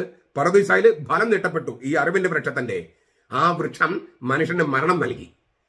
ഗാഗുൽത്തായില് കൈ നീട്ടപ്പെട്ടു, സ്ലീവ, അത് മരത്തിൽ തന്നെയാണ്, പക്ഷെ സ്ലീവ നീട്ടപ്പെട്ടു. സ്ലീവ മനുഷ്യന് നിത്യജീവൻ, പുനരുത്ഥാനം പ്രദാനം ചെയ്തു. അതിനാൽ ഗാഗുൽത്ത പറുദീസയാണ്, യേശു പുതിയ ആദാമാണ്. ഇതാണ് സഭാപിതാക്കന്മാരുടെ വ്യാഖ്യാനം. സവിശേഷമായിട്ട് ഈ എഫ്രേം അല്ലെങ്കിൽ എഫ്രേം തിരുമേനി വിശുദ്ധന്റെ ഈ ഇലകള്, ഇപ്പുറത്തുള്ള ഇലകള്, ഇതിന് വേറൊരു അർത്ഥം കൂടിയുണ്ട്, അത് നമുക്ക് അവസാനം ചർച്ച ചെയ്യാം. ഈ ഇലകള്, ഈ പറുദീസയുടെ 3 പടികളുടെ മുകളിലുള്ള ഇലകള്, ആ അത് തോട്ടം, പറുദീസ എന്ന് പറഞ്ഞ തോട്ടം, ഏദൻ തോട്ടത്തെയാണ് പ്രതിനിധാനം ചെയ്യുന്നത്. ഗാഗുൽത്തായും തോട്ടമായിരുന്നുവെന്ന് യോഹന്നാൻ രേഖപ്പെടുത്തിയിട്ടുണ്ട്. 19 അധ്യായം 41 വാക്യം. അത് ഈ ഗാഗുൽത്ത അക്കാലത്ത് ഒരു തോട്ടമായിരുന്നു. മനുഷ്യജീവൻ ആരംഭിച്ചത് പറുദീസ അല്ലെങ്കിൽ ഏദൻ എന്ന് പറയുന്ന തോട്ടത്തിലാണ്. ആ തോട്ടത്തിനോട് ചേർത്ത് കൊണ്ടാണ് പുതിയ ആദാമായ യേശു ഒരു തോട്ടത്തിലാണ് ഇല്ലേ. അവനെ ക്രൂശിച്ചതിന് തൊട്ടടുത്തൊരു തോട്ടമുണ്ടായിരുന്നു. അവിടെ ഒരു കല്ലറയുണ്ടായിരുന്നു. ആരെയും സംസ്കരിക്കാത്ത കബരിടം അവിടെ സംസ്കരിക്കപ്പെട്ടെന്നാണ്. അപ്പൊ ഗാഗുൽത്ത ഒരു തോട്ടമായിട്ടാണ് യോഹന്നാൻ അവതരിപ്പിച്ചിരിക്കുന്നത്. ഏദൻ തോട്ടത്തിന്റെ ഒരു പ്രതീകമാണത്, പറുദീസയുടെ പ്രതീകം. അപ്പൊ നമ്മൾ നേരത്തെ പറഞ്ഞ സംഗതിയല്ലോ, ജീവന്റെ വൃക്ഷം. ഈ ഏദൻ തോട്ടത്തിൽ ജീവന്റെ വൃക്ഷം ഉണ്ടായിരുന്നു. ആ ജീവന്റെ വൃക്ഷത്തെ പ്രതിനിധാനം ചെയ്യുന്നതാണ് ഈ സ്ലീവ. വെളിപാട് ഗ്രന്ഥത്തിൽ 2-ാമത്തെ അധ്യായം പറയുന്നത് വിജയം വരിക്കുന്നവന്, വെളിപാട് ഗ്രന്ഥം 2:7, വിജയം വരിക്കുന്നവന് ജീവന്റെ വൃക്ഷത്തിൽ നിന്നുള്ള കനി കൊടുക്കുമെന്നാണ്. ജീവന്റെ വൃക്ഷത്തിലുള്ള കനി എന്ന് പറഞ്ഞാൽ നിത്യജീവൻ. വെളിപാട് പുസ്തകം തന്നെ 22-ാമത്തെ അധ്യായം 1-2 വാക്യങ്ങൾ നമ്മൾ വായിക്കുന്നത്, ദൈവത്തിന്റെയും കുഞ്ഞാടിന്റെയും സിംഹാസനം, ആ സിംഹാസനം തൊട്ട് താഴെ നിന്ന് ഒരു അരുവി ഉടലെടുക്കുന്നു. ദൈവം, കുഞ്ഞാട്, അരുവി, പരിശുദ്ധ തൃത്വം. ആ അരുവിയുടെ കരകളിലും ഈ അരുവിയുടെ കരകളിലും ജീവനദിയുടെ കരകളിലും ജീവന്റെ വൃക്ഷം. പക്ഷെ അവിടെ ഉപയോഗിച്ചിരിക്കുന്ന വാക്ക് എന്താണെന്നറിയാമോ? സിയുലോൺ സോയേസ് എന്നാണ് ഗ്രീക്കിലെ. സിയുലോൺ ഞാൻ നേരത്തെ പറഞ്ഞ വാക്കാണത്. തടി അല്ലെങ്കിൽ മരം എന്നാണ് അർത്ഥം. വേറൊരു വാക്കുണ്ട് ഗ്രീക്കില് വൃക്ഷം എന്ന അർത്ഥത്തില്, ഡെൻഡ്രോൺ എന്ന വാക്ക് ഉപയോഗിക്കുന്നത് ജീവനുള്ള വൃക്ഷം, വെട്ടാത്തത്, ഭൂമിയിൽ ഇങ്ങനെ വളർന്നുകൊണ്ടിരിക്കുന്നത്. സിയുലോൺ എന്ന് പറഞ്ഞാൽ തടിയാണ്, ടിമ്പർ, തടി, വുഡ്, ആ മരം. അങ്ങനെയാണ് സിയുലോൺ എന്ന വാക്കിനർത്ഥം. അപ്പൊ ജീവന്റെ വൃക്ഷം എന്നതിന് ഡെൻഡ്രോൺ സോയേസ് എന്ന് പറഞ്ഞാൽ ജീവൻ, നിത്യജീവൻ. ഡെൻഡ്രോൺ സോയേസ് എന്ന് പറയാതെ സിയുലോൺ സോയേസ് എന്നാണ് പറഞ്ഞിരിക്കുന്നത്. അതായത് ജീവൻ നൽകുന്ന വൃക്ഷം ഒരു തടിയാണ്. ആ വാക്കാണ് നമ്മൾ നേരത്തെ കണ്ട 1 പത്രോസ് 2:24 തടിയിൽ കയറി. നമ്മുടെ പാപം വഹിച്ചുകൊണ്ട് അവൻ കുരിശിലേറുന്നതിന് പകരം തടിയിൽ കയറി. അതാണ്, ആ തടിയാണ് ജീവന്റെ വൃക്ഷം. നമുക്ക് ജീവൻ നൽകുന്ന വൃക്ഷം ഒരു തടിയാണ്. സ്ലീവ എന്ന് പറയുന്നത് ഈ തടിയും ആ തടിയിൽ കിടക്കുന്നവനുമാണ്. ചുരുക്കത്തില് ഞാൻ പറഞ്ഞല്ലോ, ബൈബിളിലെ ഏതാണ്ട് എല്ലാ പ്രധാനപ്പെട്ട പ്രമേയങ്ങളും ഇങ്ങനെ സന്നിവേശിപ്പിച്ചിരിക്കുന്ന ഒരു വലിയ പ്രതീകമാണ് ഈ മാർത്തോമാ സ്ലീവ. അപ്പോ പറുദീസായിലെ ജീവവൃക്ഷത്തിന് ഭക്ഷിക്കാൻ നൽകും, വെളിപാട് 2:7. അത് കുരിശാണ്. തോട്ടം, ഏദൻ തോട്ടം, അത് സൃഷ്ടികർമ്മത്തെ പ്രതിനിധാനം ചെയ്യുന്നു. ആരാ സൃഷ്ടികർമ്മം ചെയ്തത്? ദൈവം തമ്പുരാൻ. അപ്പോ ദൈവപിതാവ്, ഏദൻ തോട്ടം, പറുദീസ, ജീവവൃക്ഷം, അറിവിന്റെ വൃക്ഷം. അതിലെ കോൺട്രാസ്റ്റ് അവിടെ യേശു എന്ന രക്ഷകൻ, ജീവവൃക്ഷമായവൻ, തടിയായവൻ. ഇങ്ങനെയുള്ള എല്ലാ സംഗതികളും ഉൾച്ചേർത്തിരിക്കുകയാണ്. കൂട്ടത്തിൽ ഏദൻ തോട്ടത്തില് മനുഷ്യനെ ആക്കുമ്പോൾ എന്താ പറഞ്ഞത്? തോട്ടം കൃഷി ചെയ്യാനും അത് സംരക്ഷിക്കാനും മനുഷ്യന്റെ നിയോഗമാണ്. പരിസ്ഥിതി ഇതൊക്കെ കൊണ്ടുവന്നിട്ടുണ്ട്. ഈ പറഞ്ഞ ഈ ഇലകള് ചിത്രീകരിച്ചുകൊണ്ട്, ഏദൻ തോട്ടം അവതരിപ്പിച്ചുകൊണ്ട് മനുഷ്യന്റെ നിയോഗവും അവിടെ ചേർത്തിട്ടുണ്ട്.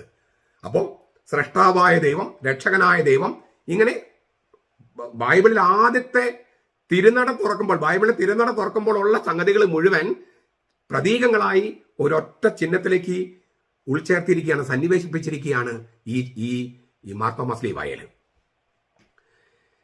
നമുക്ക് സ്വാഭാവികം ചോദിക്കും, എന്തുകൊണ്ടാണ് യേശുവിന്റെ കുരിശിലും ഇങ്ങനെ കുരിശിലേറിയ അത് ചിത്രീകരിക്കാത്തത്? നമുക്കൊരു ചോദ്യം, വളരെ പെട്ടെന്ന് ചോദ്യം ഉത്തരം കിട്ടും. കുരിശുമരണം എന്ന് പറയുന്നത് ഒരു പൗരസ്ത്യ രീതി റോമ സാമ്രാജ്യത്തിലേക്ക് അഡോപ്റ്റ് ചെയ്തതാണ്. റോമൻ പൗരന്മാരല്ലാത്ത അടിമകളെയും കുറ്റവാളികളെയും കൊല്ലാനായിട്ട് ഒരുപാട് പേരെ കുരിശിലേറ്റ് കൊന്നിട്ടുണ്ട്. കുരിശിലേറി മരിച്ചു എന്നതുകൊണ്ട് മാത്രം ആ കുരിശിന് അല്ലെങ്കിൽ കുരിശുമരണത്തിന് പ്രസക്തി വരുമോ? ഇല്ല.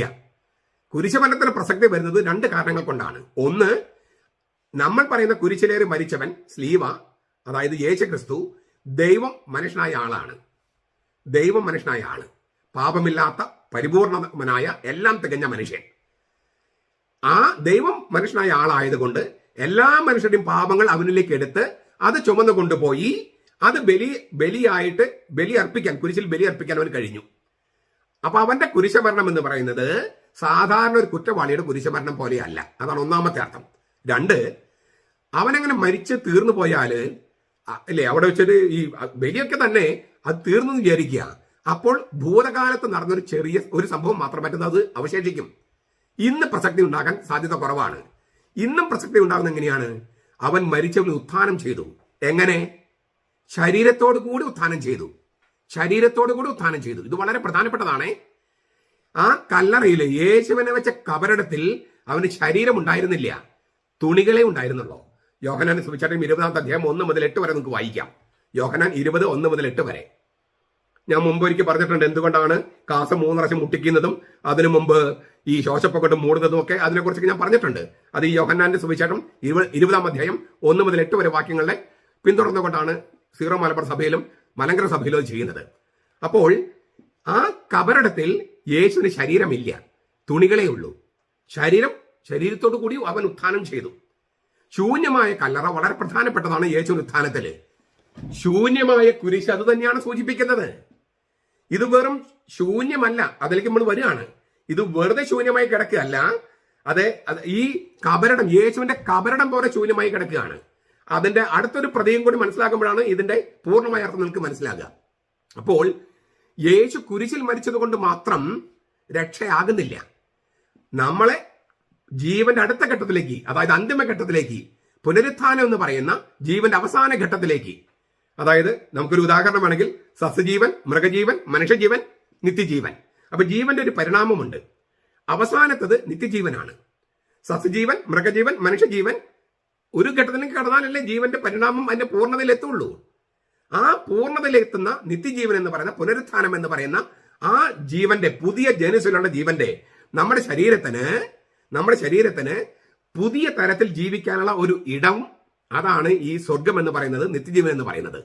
അത് യേശു ഉദ്ഘാടനം ചെയ്തു മരിച്ചവരിൽ നിന്ന് ഉത്ഥാനം ചെയ്തുകൊണ്ട്. ഉത്ഥാനം ചെയ്തതോ ശരീരത്തോടു കൂടെയാണ്. ശരീരമുണ്ട്, എന്നാൽ ഭൗതിക ശരീരത്തിന്റെ പരിമിതികളില്ല. ജനലും വാതിലൊക്കെ അടച്ചാലും അവന് വരാം. പക്ഷേ അവന് ഭൂതമല്ല താനും. ഭൂതത്തിന് ശരീരമില്ലല്ലോ, എനിക്ക് ശരീരമുണ്ടല്ലോ എന്നെല്ലാം കർത്താവ് പറയുന്നുണ്ട്. ചുരുക്കത്തിൽ ശരീരത്തോടു കൂടി ഉയർത്തു, എന്നാൽ ഭൗതിക പദാർത്ഥത്തിന്റെ പരിമിതികളില്ല. അങ്ങനെയുള്ള ശരീരത്തോടു കൂടി ഉയർത്തവൻ കല്ലറയിൽ ആ ശരീരം രൂപാന്തരപ്പെട്ട് പോകുകയാണ്. അത് തന്നെയാണ് ഈ കുരിശ്. ആ ശൂന്യമായ കല്ലറയുടെ പ്രതീകമാണ് ഈ മാർത്തോമാ സ്ലീഹ. അവിടെ അവന്റെ ശരീരമില്ല, പക്ഷെ അവൻ ഉയർപ്പിക്കപ്പെട്ടിരിക്കുന്നു. അങ്ങനെ ഉയർത്തില്ലായിരുന്നെങ്കിൽ ഈ കുരിശ് വെറും ശിക്ഷയുടെ ഉപകരണമായി അധപതിച്ചേനെ. ഇപ്പൊ അത് രക്ഷയുടെ ഉപകരണമായി നിൽക്കുന്നത് ഈ കുരിശിൽ മരിച്ചവൻ, ആ സ്ലീഹ, അവൻ ഉത്ഥാനം ചെയ്തതുകൊണ്ട്. അതുകൊണ്ടാണ് ഈ ക്രൂശിത രൂപം അത് ഈ മാർത്തോമാ സ്ലീഹായിൽ ഇല്ലാത്തത്. ചുരുക്കത്തിൽ ശൂന്യമായ കല്ലറയും ഉത്ഥാനം ചെയ്ത യേശുവിനെയും വളരെ ഭംഗിയായിട്ട് ആവിഷ്കരിക്കുന്ന ഒരു ചിഹ്നമാണ് മാർത്തോമാ സ്ലീഹ. സഹനത്തിനും അതുവഴി ഉളവായ എല്ലാ ഫലങ്ങൾക്കും അവര് പഴയ കാലത്ത് സ്ലീഹ എന്നാണ് പറഞ്ഞിരുന്നത്. തീയോദോറിന്റെ വാക്കുകളാണ്. സഹനത്തിനും കുരിശുമരണത്തിനും അതുവഴി ഉളവായ എല്ലാ ഫലങ്ങൾക്കും അക്കാലത്ത് സ്ലീഹ എന്ന വാക്ക് ഉപയോഗിച്ചിരുന്നേ. സ്ലീഹ എന്ന് പറഞ്ഞാൽ ഈ പറഞ്ഞ ദൈവശാസ്ത്രങ്ങളൊക്കെ ഉൾച്ചേരുന്ന ഒരു വാക്കാണ്. എല്ലാം ഒറ്റ വാക്കിൽ അവതരിപ്പിക്കുകയാണ്. ഞാൻ പറഞ്ഞപ്പോൾ നിങ്ങൾക്ക് കുറച്ചൊക്കെ മനസ്സിലായി കാണുമെന്ന് ഞാൻ വിചാരിക്കുന്നു. ബെനഡിക്ട് 16 മാർപ്പാപ്പ ഇടയ്ക്കിടയ്ക്ക് കോട്ട് ചെയ്യുന്നൊരു പണ്ഡിതനുണ്ട്, യുഗ്മാൻ. ആരാധനക്രമത്തെ കുറിച്ചുള്ള അദ്ദേഹത്തിന്റെ വാക്കുകളാണ് അന്തിമം.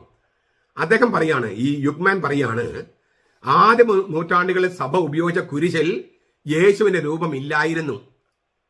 ആദിമ നൂറ്റാണ്ടുകളിൽ സഭ ഉപയോഗിച്ച കുരിശിൽ യേശുവിന്റെ രൂപമില്ലായിരുന്നു. കുരിശ് അതുണ്ടായിരുന്നു, എന്നാൽ അത് തേജസ്സിന്റെ മഹത്വീകൃത രൂപത്തിലായിരുന്നു അവതരിപ്പിച്ചത്. അല്ലാതെ യേശു കുരിശിൽ മരിച്ചു കിടക്കുന്നതായിട്ടല്ല, മഹത്വീകൃതനായിട്ട്, അതായത് ഉത്ഥാനം ചെയ്തു പോയി. ആ രീതിയിലാണ് അവതരിപ്പിച്ചിരുന്നത്. ഈ യുഗ്മാൻ എന്ന് പറഞ്ഞാൽ വളരെയധികം പഠനങ്ങൾ നടത്തിയിട്ടുള്ള ഒരു പണ്ഡിതനാണ്. ഞാൻ പറഞ്ഞല്ലോ, ആരാധനക്രമം സംബന്ധിച്ച് അദ്ദേഹത്തിന്റെ വാക്കുകളായിരുന്നു അവസാനം. അത്രമാത്രം അറിവുള്ള മനുഷ്യനാണ്. ബെനഡിക്ട് മാർപ്പാപ്പ അദ്ദേഹത്തെ കോട്ട് ചെയ്യുന്നതിന് കാരണം അതാണ്. വിജയ ചിഹ്നം പോലെയാണ് ഇത് ആലേഖനം ചെയ്തത്. അദ്ദേഹം പറയാണ്, എന്നാൽ ക്രൂശിതനായ ക്രിസ്തുവിനെ അതിൽ ചേർക്കാനായിട്ട് പലയിടത്തും തുടങ്ങിയപ്പോൾ റോമായിലെ ചിത്രകലയിലും അത് സ്ഥാനം പിടിച്ചു. രാജാവിന്റെ സിംഹാസനമാണ് കുരിശ്. രാജാവിന്റെ സിംഹാസനം. അതിനാൽ മുൾക്കിരീടമല്ല, രാജകീയ കിരീടമാണ് ഈ കുരിശിൽ ഉണ്ടായിരുന്നേ. മുൾക്കിരീടമല്ല, രാജകീയ കിരീടം. രാജകീയ കച്ച കുരിശിലുണ്ട്. രാജകീയ കച്ച അവൻ ശരീരത്തിൽ ഉത്ഥാനം ചെന്ന് കാണിക്കാൻ. ശൂന്യമായ കബറടുത്തുള്ളതുപോലെ ഈ രാജകീയ കച്ച സ്ലീവായിലുണ്ടായിരുന്നു. അവന്റെ പാദപ്പെടുത്ത് നിൽക്കുന്ന സഭ പ്രത്യാശയോടെ അവനിലേക്ക് നോക്കുന്നു. അപ്പോഴോ യഹൂദന്റെ സിനഗോഗ് എന്ന് വെച്ചാൽ യഹൂദന്മാര് നാണത്തോടെ പുറംതിരിഞ്ഞു പോകുന്നു. ഇത് യുഗ്മാന്റെ വാക്കുകളാണ്. എന്ന് വെച്ചാൽ പണ്ട് കാലത്തുള്ള കുരിശിലൊന്നും തന്നെ ക്രൂശിതരൂപമുണ്ടായിരുന്നില്ല. പിന്നീട് ചിത്രകലയ്ക്ക് പ്രാധാന്യം വന്നു തുടങ്ങിയപ്പോഴാണ് ഈ കർത്താവ് കിടക്കുന്ന ഭക്തിയുടെ അതിപ്രസരം, ദൈവശാസ്ത്രം മാറി ഭക്തി വന്നു കഴിഞ്ഞപ്പോഴാണ് ഈ കുരിശിൽ തൂങ്ങിക്കിടക്കുന്ന കർത്താവ്. അത് മോശമൊന്നുമല്ല. ഞാൻ എത്രയോ ചിത്രങ്ങൾ വരച്ചിരിക്കുന്നു. മോശമൊന്നുമല്ല. പക്ഷേ ഇതിൻ്റെതായ ദൈവശാസ്ത്രമുണ്ട്, അതിന് അതിൻ്റെതായ ദൈവശാസ്ത്രമുണ്ട്. ഒന്ന് മറ്റൊന്നിനെ നിരാകരിക്കല്ല, പൂരകമാണ്. പക്ഷെ ഇതിനെ നിഷേധിച്ചുകൊണ്ടല്ല അതിനെ നമ്മൾ ആശ്ലേഷിക്കേണ്ടത്. ഇറാഖിൽ നിന്നും കണ്ടെടുത്ത 2-ാം നൂറ്റാണ്ടിലെ കല്ലറകളില് സ്ലീവ ആലേഖനം ചെയ്തിട്ടുണ്ട്. ഞാൻ കുരിശിന്റെ പുകഴ്ചയുടെ സെപ്റ്റംബർ 14 കുരിശിന്റെ പുകഴ്ചയുടെ അന്ന് വളരെ ദീർഘമായിട്ട് കുരിശിനെ കുറിച്ച് പറഞ്ഞിരുന്നു. യഹൂദന്മാരും കുരിശ് ഒരു അടയാളം ഉപയോഗിച്ചിരുന്നൊക്കെ. അതൊക്കെ നിങ്ങൾ കേൾക്കുക. ആദിമസഭ സ്ലീവായെ, അതായത് സ്ലീവായിൽ മരിച്ച ഉയർത്തെഴുന്നേറ്റ മിശിഹായെ വിജയത്തിന്റെ ആളായിട്ടാണ് കണ്ടിരുന്നത്. അതിനാൽ തന്നെ സ്ലീവായിൽ തൂങ്ങിക്കിടക്കുന്ന ഈശോയെ അവർ ചിത്രീകരിച്ചില്ല. ശൂന്യമായ സ്ലീവായും ശൂന്യമായ കല്ലറയും അവർക്ക് ഉത്ഥിതന്റെ സജീവ പ്രതീകങ്ങളാണ്.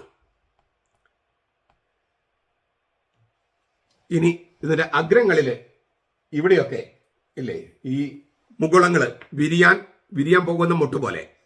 ഈ ഇടയ്ക്കൊന്ന് പറയട്ടെ, ഈ ഇവിടത്തെ ഇങ്ങനെ മുറിച്ചു കഴിഞ്ഞാൽ നമ്മൾ ചീട്ടിലെ ക്ലാവർ പോലെ തോന്നിക്കുമെന്ന് പറഞ്ഞിട്ടാണ് ചിലതിന് ക്ലാവർ കുരിശെന്ന് പറഞ്ഞിട്ട് കളിയാക്കുന്നത്.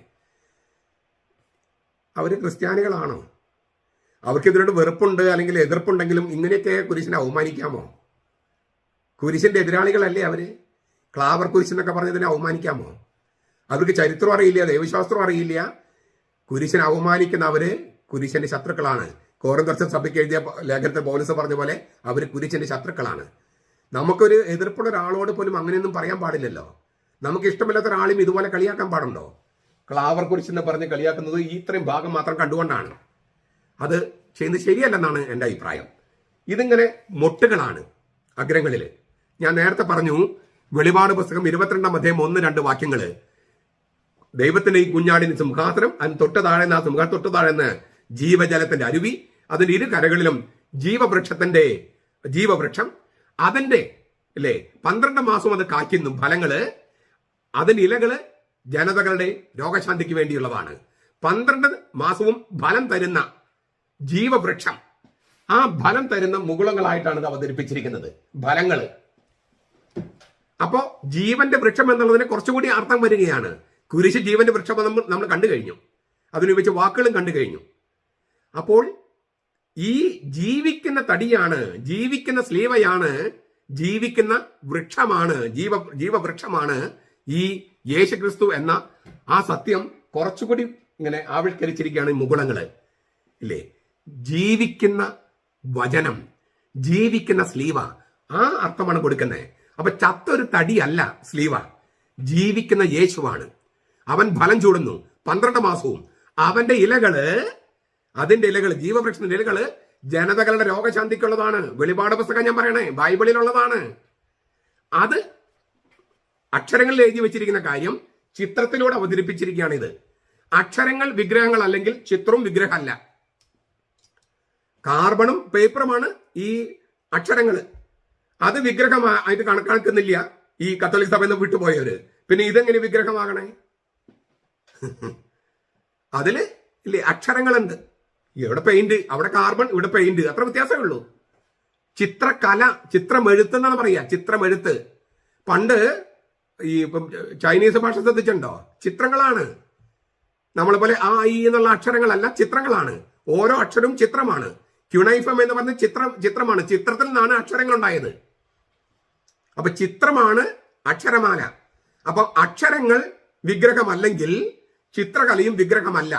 ഇത് പെന്തക്കോസ്ത് ദൈവസഭക്കാർ ആദ്യം പോയിട്ടൊന്ന് പഠിക്കുക, എന്നിട്ട് ഇതിന് വിമർശിക്കാൻ വരാം. ഈ കാര്യങ്ങൾ ഇതിന് ചരിത്രം അറിയാതെ വെറുതെ വന്നിരുന്ന് കുത്തിയിരുന്നിട്ട് സത്യവേദ പുസ്തകം എങ്ങനെയാന്ന് പറഞ്ഞ് കമന്റ് ഇട്ടിട്ട് കാര്യമില്ല. കമന്റ് നിങ്ങൾ ഇട്ടോ, അതെനിക്ക് വായിക്കാൻ ഇഷ്ടമാണ്.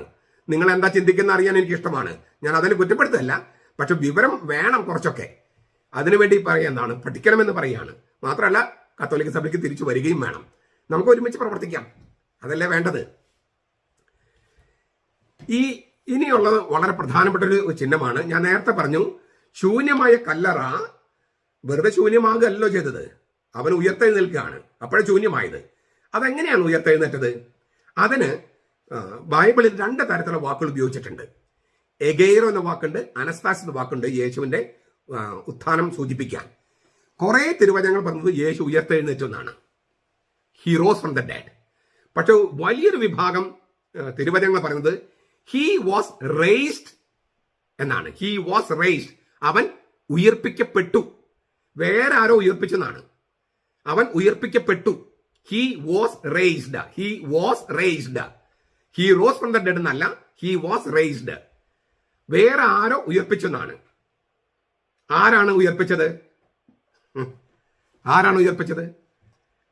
ദൈവത്തിന്റെ ആത്മാവ് എന്ന് റോമാലേഖനം 8:11 പൗലോസ് എഴുതിയിട്ടുണ്ട്. അവനെ ഉയർപ്പിച്ചവന്റെ ആത്മാവ്. ഉയർപ്പിച്ചത് ദൈവം. ആ ദൈവം പ്രവർത്തിച്ചത് പരിശുദ്ധാത്മാവിലൂടെ.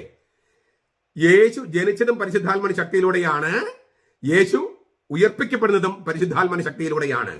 പരിശുദ്ധാത്മാവാണ് യേശുവിനെ മരിച്ചവരിൽ നിന്ന് ഉയർപ്പിക്കുന്നത്. ആ പരിശുദ്ധാത്മാവിന്റെ പ്രധാനപ്പെട്ട ഒരു പ്രതീകമാണ് പ്രാവ്. പ്രാവ് അവരോഹണ രൂപത്തിലാണ് ചെയ്തിരിക്കുന്നത്, ഇല്ലേ? അവരോഹണ രൂപത്തില് സ്ലീവ ഇങ്ങനെ ചുംബിച്ച് നിൽക്കുന്ന തരത്തില്, യേശുവിനെ ചുംബിച്ച് നിൽക്കുന്ന തരത്തില് യേശുവിനെ ഉയർത്തിക്കൊണ്ടു പോകാൻ വരുന്ന പരിശുദ്ധാത്മാവ്, സ്ലീവായിലേക്ക് പറന്നിറങ്ങുന്ന പരിശുദ്ധാത്മാവ്, പ്രാവ്, എന്നിട്ട് യേശുവിനെ ഉയർപ്പിച്ചു കൊണ്ടുപോകുകയാണ്.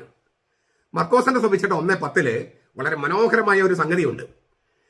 യേശു വെള്ളത്തിൽ നിന്ന് കയറുമ്പോൾ ഇങ്ങനെ കയറി കഴിഞ്ഞിട്ടല്ല, കയറുമ്പോൾ അനാബൈനോൻ എന്നാണ് വാക്ക്. അനാബൈനോൻ, കയറിക്കൊണ്ടിരിക്കുകയാണ്. ഒരു ആരോഹണ പ്രക്രിയയാണ് യേശു. ആ സമയത്ത് പരിശുദ്ധാത്മാവ് പ്രാവിന്റെ രൂപത്തിൽ കത്തബൈനോൻ അവൻ ഇറങ്ങിക്കൊണ്ടിരുന്നു. യേശു കയറിക്കൊണ്ടിരുന്നു, പരിശുദ്ധാത്മാവ് ഇറങ്ങിക്കൊണ്ടിരുന്നു. അതിന് കത്തബൈനോൻ എന്ന ഗ്രീക്ക് വാക്ക്, അവരോഹണം. പരിശുദ്ധാത്മാവ് അവരോഹണത്തില്, യേശു ആരോഹണത്തില്. അങ്ങനെ പരിശുദ്ധാത്മാവും യേശു കണ്ടുമുട്ടി. പരിശുദ്ധാത്മാവ് യേശുവിന്റെ മേൽ ഇരുന്നു. അവൻ പരിശുദ്ധാത്മാവിന്റെ വാഹകനായി. നമുക്കിതിന്റെ ഒരുപാട് അർത്ഥങ്ങളുണ്ട്. ഉൽപ്പത്തി 1:2 ദൈവത്തിന്റെ ചൈതന്യം വെള്ളത്തിന് മീതെ ചലിച്ചുകൊണ്ടിരുന്നു. ആ ചലനം പ്രാവിന്റെ ചലനം പോലെയായിരുന്നു എന്നാണ് റബ്ബിമാര് പഠിപ്പിക്കണേ. ഉൽപ്പത്തി ഗ്രന്ഥത്തിലെ 8-ാമത്തെ അധ്യായത്തില് നോഹയുടെയും പെട്ടകത്തിൽ നിന്നും പറഞ്ഞയച്ച പ്രാവ്, അത് സമാധാനത്തിന്റെയും രക്ഷയുടെയും നവീകരണത്തിനും ചിഹ്നമാണ്. ലേവ്യരുടെ ഗ്രന്ഥത്തില് 12-14 അധ്യായത്തില് കാണിക്ക കൊടുക്കുന്നത്, ഇല്ലേ, ദരിദ്രരെ കാണിക്ക കൊടുക്കുന്നത് പ്രാവിനെയാണ്. ലൂക്ക 2:24 തിരുക്കുടുംബം ചെയ്തതും അങ്ങനെ തന്നെയാണ്. ഈ ഒരു മൃദുസ്വരം, സ്വർഗത്തിൽ നിന്ന് ഒരു മൃദുസ്വരം, ബത്ത് കോൽ എന്നാണ് അതിന്റെ ഹീബ്രു. ബത്ത് കോൽ, ബത്ത് എന്ന് പറഞ്ഞാൽ ഡോട്ടർ, കോൽ എന്ന് വെച്ചാൽ voice. The voice of the daughter of the voice എന്ന് പറഞ്ഞാൽ ശബ്ദത്തിന്റെ മകൾ എന്ന് പറഞ്ഞാൽ ചെറിയ ശബ്ദം. അതായത് അതിനെ ബത്ത് കോൽ, ദൈവം സംസാരിക്കുന്ന ശബ്ദമായിട്ടാണ് അതിന് ഈ മൃദുസ്വരം എന്ന് നമ്മൾ തർജ്ജമ ചെയ്യുക. ബത്ത് കോൽ അതായത് ശബ്ദത്തിന്റെ മകള് എന്ന് പറഞ്ഞാൽ ചെറിയ ശബ്ദം. അത് പ്രാവിന്റെ കുറുകലാണെന്നാണ് സഭാപിതാക്കന്മാർ പറയണേ. ഈ ബത്ത് കോൽ എന്ന് പറയുന്നത് സ്വർഗത്തിലെ സന്ദേശം കൈമാറുന്ന പ്രാവിന്റെ കുറുകലാണെന്നാണ്. നമ്മൾ ചില ഈ പുരാണങ്ങളിലൊക്കെ കാണില്ലേ, സന്ദേശം കൈമാറുന്ന പ്രാവ് വന്നിരിക്കുന്നു, പ്രാവ് ഒരു സന്ദേശവുമായിട്ട് വരുന്നു. അതൊക്കെ ഇതിന്റെ വെളിച്ചത്തിലാണ് അതൊക്കെ ഉണ്ടായത്. ചുരുക്കത്തില് പ്രാവിന്റെ ശബ്ദമാണ് ഈ ദൈവത്തിന്റെ സ്വരമായിട്ട് അവതരിപ്പിച്ചിരിക്കുന്നത്. സ്വർഗത്തിന് സ്വരമുണ്ടായി. ആ സ്വരം എന്നുള്ളത് ഉപയോഗിക്കുന്ന വാക്ക് ബത്തുക്കോൽ എന്നാണ്. ബത്തുക്കോൽ എന്ന് വെച്ചാൽ ശബ്ദത്തിന്റെ മകള്, ചെറു ശബ്ദം, മൃദുസ്വരം. അതെല്ലാം ഈ പരിശുദ്ധാത്മാവിലേക്ക് കൈചൂണ്ടുകയാണ്. 3:22 ലൂക്കാസ് 3:22 പറയുന്നത്, അവൻ പ്രാർത്ഥിച്ചു കൊണ്ടിരിക്കുമ്പോൾ സ്വർഗം തുറക്കപ്പെട്ടു, പരിശുദ്ധാത്മാവ് പ്രാവിന്റെ ദേഹരൂപത്തിൽ പ്രാവിന്റെ ദേഹരൂപത്തിൽ, in the bodily form of a dove. പരിശുദ്ധാത്മാവിന് ദേഹരൂപമുണ്ട്. യേശുവിന് മനുഷ്യരൂപമുള്ളതുപോലെ പരിശുദ്ധാത്മാവിന് ദേഹരൂപമുണ്ട്. പരിശുദ്ധാത്മാവ് പ്രാവിന്റെ ദേഹരൂപത്തിൽ, അങ്ങനെയാണ് എഴുതിയിരിക്കുന്നത്. ലൂക്കാസ് 3:22. യോഹനം 3:16 സ്നാപയോഹനം പറയുന്നുണ്ട്, എനിക്കും അവൻ അറിയില്ലായിരുന്നു. കസിൻ എന്നത് എനിക്കറിയാം, പക്ഷേ ഇവൻ ദൈവം തന്നെയായ ഏകജാതനായ കാര്യം എനിക്ക് അറിയില്ലായിരുന്നു. ആത്മാവ് പ്രാവിന്റെ രൂപത്തിൽ ആരുടെ മേൽ വന്ന് വസിക്കുന്നുവോ അവനാണ് ദൈവപുത്രൻ. അങ്ങനെ എന്നെ അയച്ചും വെളിപ്പെടുത്തിയിരുന്നു. ഞാനത് കണ്ടു. ഈ നസറത്തിലെ യേശുവാണ് അത്. അവന്റെ മേലെ പ്രാവിന്റെ രൂപത്തിൽ പരിശുദ്ധാത്മാവ് വന്ന് കൂടാരമടിക്കുന്നത് ഞാൻ നേരിട്ട് കണ്ടതാണ്. യോഹന്നാൻ 3:16.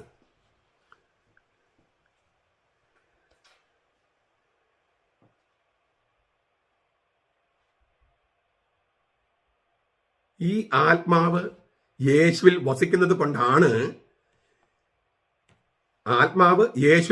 കൊണ്ടാണ് അവന് ആത്മസ്നാനം നൽകാൻ പറ്റുന്നത്. അല്ലെങ്കിൽ സ്നാപയോഹന്നാനെ പോലെ ജലസ്നാനമേ ആകൂ. പരിശുദ്ധാത്മാവ് യേശുവിൽ കുടികൊള്ളുന്നത് കൊണ്ടാണ് അവൻ നൽകുന്ന സ്നാനം ആത്മസ്നാനമാകുന്നത്.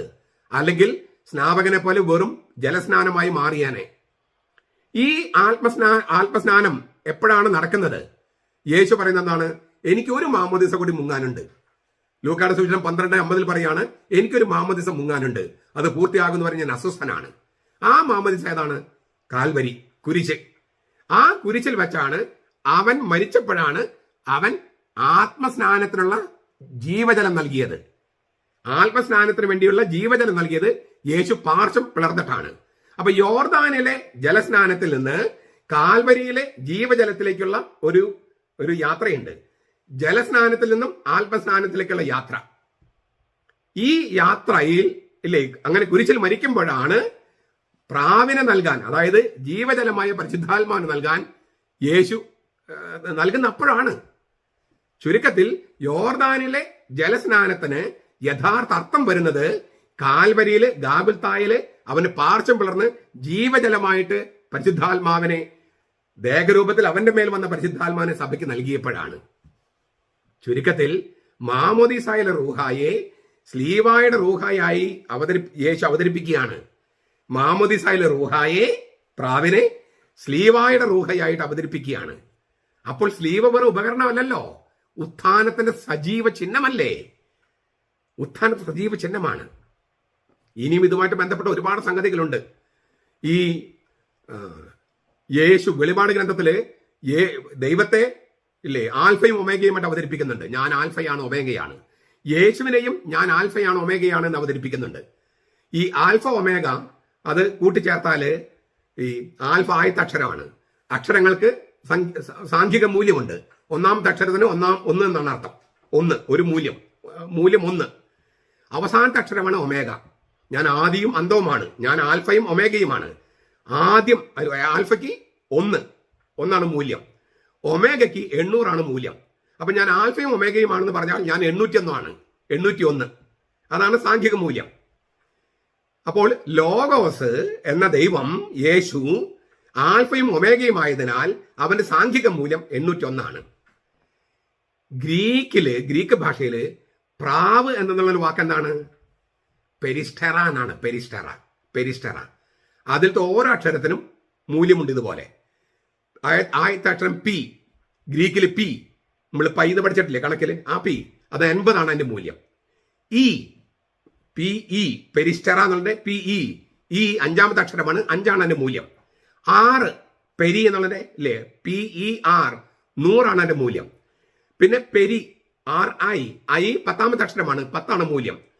പെരിസ്റ്റെറ പിന്നത്തെ S ആണ് അക്ഷരം, 200 മൂല്യം. അപ്പൊ പെരിസ്, പിന്നെ T അതിന് 300 മൂല്യം. പിന്നെ വീണ്ടും 6 പെരിസ്റ്റെറ എന്ന വാക്കിൽ 6 വീണ്ടും വരും 100. പിന്നെ I 1, പെരിസ്റ്റെറ എന്ന് പറഞ്ഞാൽ അവസാനത്തെ അക്ഷരം A ആണ്, I അല്ല A. ആൽഫ 1. അപ്പൊ മൊത്തം കൂട്ടിയാൽ എത്രയായി? 801. പ്രാവ് എന്നതിന്റെ സാംഖ്യിക മൂല്യം 801. ആൽഫയും ഒമേഗയുടെയും സാംഖ്യിക മൂല്യം 801. അതായത് പ്രാവിനും ആൽഫയും ഒമേഗമായ ദൈവപിതാവിനും പുത്രൻ തമ്പുരാനും ഒരേ സാംഖ്യിക മൂല്യമാണ് 801. യേസുസ് എന്ന വാക്കിന്റെ സാംഖിക മൂല്യവും 800 800. 8-ാം ദിവസം എന്ന് പറയുന്നത് ഇല്ലേ, 8-ാം ദിവസം ഉത്ഥാനത്തിന്റെ ദിവസമാണ്. യേശുവിന്റെ സാംഖിക മൂല്യം 888 800 അല്ല, 888 യേശുസിന്റെ. ഇതൊക്കെ 8 ഈ രക്ഷാകരമായിട്ട് വളരെ പ്രധാനപ്പെട്ട സംഖ്യയാണ്. 7 പ്രധാനപ്പെട്ടതുപോലെ തന്നെ 8ഉം പ്രധാനപ്പെട്ടതാണ്. 888 എന്നാണ് യേസുസ് എന്ന നാമത്തിന്റെ സാംഖിക മൂല്യം. ഇതൊക്കെ ഞാൻ പറഞ്ഞു വരുന്നത് ഈ പ്രാവിന് ഈ സാംഖിക മൂല്യം അനുസരിച്ചും ലോഗോസുമായിട്ട് വളരെ അടുത്ത ബന്ധമുണ്ട്. ഇതൊക്കെ നിങ്ങൾ കേട്ട് ഒന്നിടും കുറിച്ച് വെച്ചോളോട്ടോ, എന്നാലേ മനസ്സിലാകും.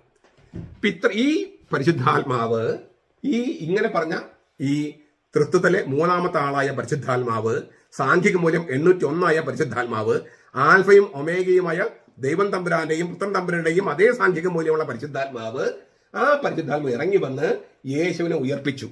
അങ്ങനെയാണ് ഇത് ശൂന്യമായ കല്ലറയുടെ പ്രതീകമായി മാറിയത്. ശൂന്യമായ കല്ലറയുടെ പ്രതീകമായി മാറിയത് അങ്ങനെയാണ്.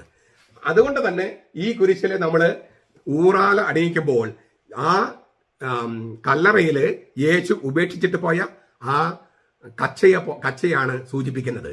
യേശുവിന്റെ പൗരോഹിത്യ വസ്ത്രമാണ്, അത് സഭയ്ക്ക് നൽകിയിട്ട് പോയിരിക്കുകയാണ്. ഇതൊക്കെ ഈ കുരിശിൽ വെളിപ്പെട്ട് കിടക്കുകയാണ്. ഇത്രയും ഇതിന്റെ ദൈവശാസ്ത്രം പറഞ്ഞു. ഇപ്പൊ നിങ്ങൾക്കത് മനസ്സിലായി കാണും.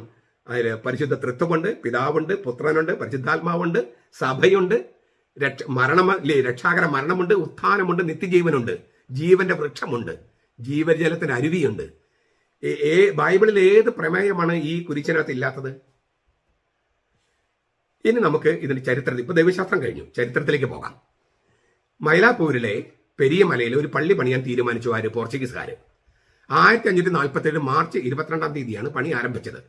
പിറ്റേ ദിവസം, അതായത് ഒരു 2-3 മീറ്റർ കുഴിച്ചു കഴിഞ്ഞപ്പോൾ പഴയ പള്ളിയുടെ ഭാഗത്ത് ആന്റണി വാസ് എന്ന ശില്പി ഒരു ചതുരക്കല്ല് കണ്ടു. മാർച്ച് 23-ാം തീയതി ഞാൻ പറഞ്ഞല്ലോ. ഈ കല്ലിന്റെ അടിഭാഗം പുത്തൻ രക്തത്താൽ നനഞ്ഞിരുന്നു. അതായത് കുറച്ച് സമയത്തിന് മുമ്പ് ഇങ്ങനെ ഒഴുകാൻ തുടങ്ങിയപ്പോഴത്തെ രക്തം കൊണ്ട് നനഞ്ഞിരുന്നു. ഈ കല്ലിന്റെ അടിഭാഗത്താണ് മാർത്തോമാ ശ്ലീഹ കൊത്തിയിരുന്നത്. 90x95 അത്രയും വീതിയുള്ള ഒരു കല്ലാണിത്. പേത്ര എന്നാണ് അതിന് ഉപയോഗിക്കുക. പാറ എന്ന വാക്കും ചിലപ്പോൾ പറയാറുണ്ട്. പാറ, കല്ല്. ഈ രക്തം വീർത്ത കല്ലായതുകൊണ്ട് അത്ഭുതം പ്രവർത്തിച്ച ശ്ലീഹ എന്ന് അതിന് വിളിക്കുന്നത് കൊണ്ട് അത്ഭുത ശ്ലീഹ എന്ന് വിളിക്കാൻ തുടങ്ങി. ഈ മാർത്തോമാ ശ്ലീഹയെ അത്ഭുത ശ്ലീഹ എന്ന് വിളിക്കാൻ കാരണം അതാണ്. ഈ ശ്ലീഹയുടെ പഴക്കം 7-ാം നൂറ്റാണ്ടാണെന്നാണ് നിഗമനം. പുരാവസ്തു ഗവേഷകരുടെ നിഗമനമാണ്, നമ്മൾ വെറുതെ ഊഹിക്കല്ല. ഈ മാർത്തോമാ ശ്ലീഹയുടെ അത് ഏത് നൂറ്റാണ്ടിലെയാണ്? 7-ാം നൂറ്റാണ്ടിലെ. 7-ാം നൂറ്റാണ്ട്. ഞാൻ ആവർത്തിക്കുന്നതിന് കാരണമുണ്ട്. പോർച്ചുഗീസുകാരുടെ വരവിന് മുമ്പ് തോമസ് ലീഗ ഇന്ത്യയിൽ വന്നതിന് തെളിവില്ല എന്ന് പറഞ്ഞ് നടക്കുന്ന സഭാവിരുദ്ധർക്കുള്ള മറുപടിയായിട്ടാണ് ഞാൻ ഈ പറയണേ. പുരാവസ്തു ഗവേഷകരുടെ നിഗമനം അനുസരിച്ച് 7-ാം നൂറ്റാണ്ടിലേതാണ് ഈ മാർത്തോമാ ശ്ലീഹ. ആഗോള സഭയിൽ തന്നെ ആ കാലത്താണ് ഈ ശ്ലീഹായോടുള്ള വണക്കം ഏറ്റവും പ്രസിദ്ധമായി തീർന്നത്. 2-ാം നൂറ്റാണ്ടിലും 1-ാം നൂറ്റാണ്ടിലും ഒക്കെ ഉണ്ടായിരുന്നെങ്കിലും അത് ഊർജിതമായി തുടങ്ങിയത് 4-ാം നൂറ്റാണ്ടില് കോൺസ്റ്റന്റൈൻ ചക്രവർത്തിയുടെ അമ്മ ഹെലന രാജ്ഞി കുരിശ് കണ്ടെത്തിയോടുകൂടിയാണ്. അതെല്ലാം നമ്മൾ കുരിശിന്റെ പുകഴ്ചയുടെ ദിവസം നമ്മൾ കണ്ടതാ. പിന്നീട് കുറച്ച് നാളുകൾ കഴിഞ്ഞപ്പോഴാണ് ഈ കുരിശിനോടുള്ള വണക്കം ഇങ്ങനെ പ്രസിദ്ധമായി തീരുന്നത്. 7-ാം നൂറ്റാണ്ടിലാണ് ഏറ്റവും നന്നായിട്ട് വരുന്നത്. ആ സമയത്ത് ഉള്ള ഒരു ശ്ലീഹയാണ് മൈലാപ്പൂരിലെ മാർത്തോമാ ശ്ലീഹ, അത്ഭുത ശ്ലീഹ എന്ന് വിളിക്കുന്ന ശ്ലീഹ. അന്നത്തെ അവിടുത്തെ ഇടവക വികാരിയായ ഗാസ്പർ കൊയിലോ, ഗവർണറായിരുന്ന ഗബ്രിയേൽ ദേ തദായിദു, ഇവര് രണ്ടുപേരും ചേർന്ന് പുതുതായി നിർമ്മിച്ച പള്ളിയുടെ മധുബഹയിൽ തന്നെ മാർത്തോമാ ശ്ലീഹ സ്ഥാപിച്ചു. നിങ്ങൾക്ക് പോയി കാണാം. ഈ ഞാൻ മെത്രാന്മാരുടെ പറയുന്ന ഒരു സംഗതികൾ ഒന്ന്, ഈ നമ്മുടെ ഹിന്ദുക്കൾ ശബരിമലയ്ക്ക് പോകുന്നത് പോലെ ക്രിസ്ത്യാനികൾ ഈ മൈലാപ്പൂരിലേക്ക് പോയി ശ്ലീഹായെ കണ്ടു വരേണ്ടതുണ്ട്, തീർത്ഥയാത്രകൾ സംഘടിപ്പിക്കേണ്ടതുണ്ട്. അത് വളരെ സോളിഡായിട്ട് ചെയ്യേണ്ട ഒരു സംഗതിയാണ്. സഭയുടെ ഐക്യത്തിന് വളരെ അത്യാവശ്യമായിരിക്കുന്ന സംഗതിയാണ്. നമ്മൾ വിഷയം മാറിപ്പോണ്ട. 1552 മുതൽ 1566 വരെ, ചിലർ പറഞ്ഞ 1557 വരെ എന്നും ചില രേഖകളിൽ ഈ കുരിശ് രക്തം വിയർത്തു. പിന്നെ 1599 ഉദയംപേര് സൂനദോസ് കൂടിയ വർഷമാണ്. അതുമായിട്ടൊക്കെ ബന്ധപ്പെട്ടായിരിക്കാം ഈ ശ്ലീഹ കുരിശ് രക്തം വിയർക്കണമെന്നാണ് എന്റെ ഒരു ഊഹം. എനിക്ക് തെളിവൊന്നുമില്ല. അന്ന് രക്തം പുരണ്ട സങ്കീഞ്ഞ് എന്ന് പറഞ്ഞാല് കാസ തുറക്കാൻ ഉപയോഗിക്കുന്ന പ്യൂരിഫിക്കേറ്റർ ഉണ്ടല്ലോ, അത് ആ സങ്കീഞ്ഞ് കൊച്ചി മെത്രാൻ അയച്ചു കൊടുത്തു. കൊച്ചിയിൽ നിന്ന് അത് ഗോവ മെത്രാപ്പോലത്തേക്ക് അയച്ചു കൊടുത്തു. അവിടെ നിന്ന് 1603 പോർച്ചുഗീസിലെ മാർഗരറ്റ് രാജ്ഞിന്റെ പക്കൽ എത്തിച്ചു. 1800 വരെ ഇടയ്ക്കിടയ്ക്ക് ഈ അത്ഭുതം സംഭവിച്ചുകൊണ്ടിരുന്നു. 1800 കഴിഞ്ഞപ്പോഴേക്കും പിന്നെ രക്തം വിയർക്കേണ്ട കാര്യമില്ലെന്ന് മാർത്തോമാ സ്ലീവയ്ക്ക് തോന്നിക്കാണും. കാരണം എന്താ, സഭ പതുക്കെ സ്വതന്ത്രമാകാൻ തുടങ്ങിയിരുന്നു, ഈ അടിമത്തത്തിൽ നിന്ന് പുറത്തു വരാൻ തുടങ്ങിയിരുന്നു. ഇത് സമയാസമയങ്ങളിൽ റോമയിൽ അറിയിച്ചിട്ടുണ്ട്. അങ്ങനെയാണ് റോമ ഈ അത്ഭുതത്തെ അംഗീകരിക്കുന്നതും ഈ തിരുനാൾ ഡിസംബർ 18 തിരുനാൾ ആഘോഷിക്കാനായിട്ട് റോമ അംഗീകരിച്ചതും. റോമയെ ഈ നമ്മളൊരു അത്ഭുതമായിട്ട് ഇപ്പൊ നമ്മൾ ധ്യാന കേന്ദ്രങ്ങളൊക്കെ അത്ഭുതം നടക്കുന്നുണ്ട്, അത് റോമിൽ പ്രഖ്യാപിക്കണമെങ്കിൽ ഇപ്പൊ ലൂർദിലെ അത്ഭുതങ്ങള് പലതും അംഗീകരിച്ചിട്ടില്ല. അംഗീകരിക്കണമെങ്കിൽ അയച്ചു കൊടുക്കുകയും അതിന് സ്ഥിരീകരണം വേണം. ഇത് സ്ഥിരീകരണമുള്ളത് കൊണ്ടാണ്, സമയാസമയങ്ങൾ അറിയിച്ചത് കൊണ്ടാണ് ഡിസംബർ 18 ഈ തിരുനാൾ ആഘോഷിക്കാനായിട്ട് റോം അനുവദിച്ചത്.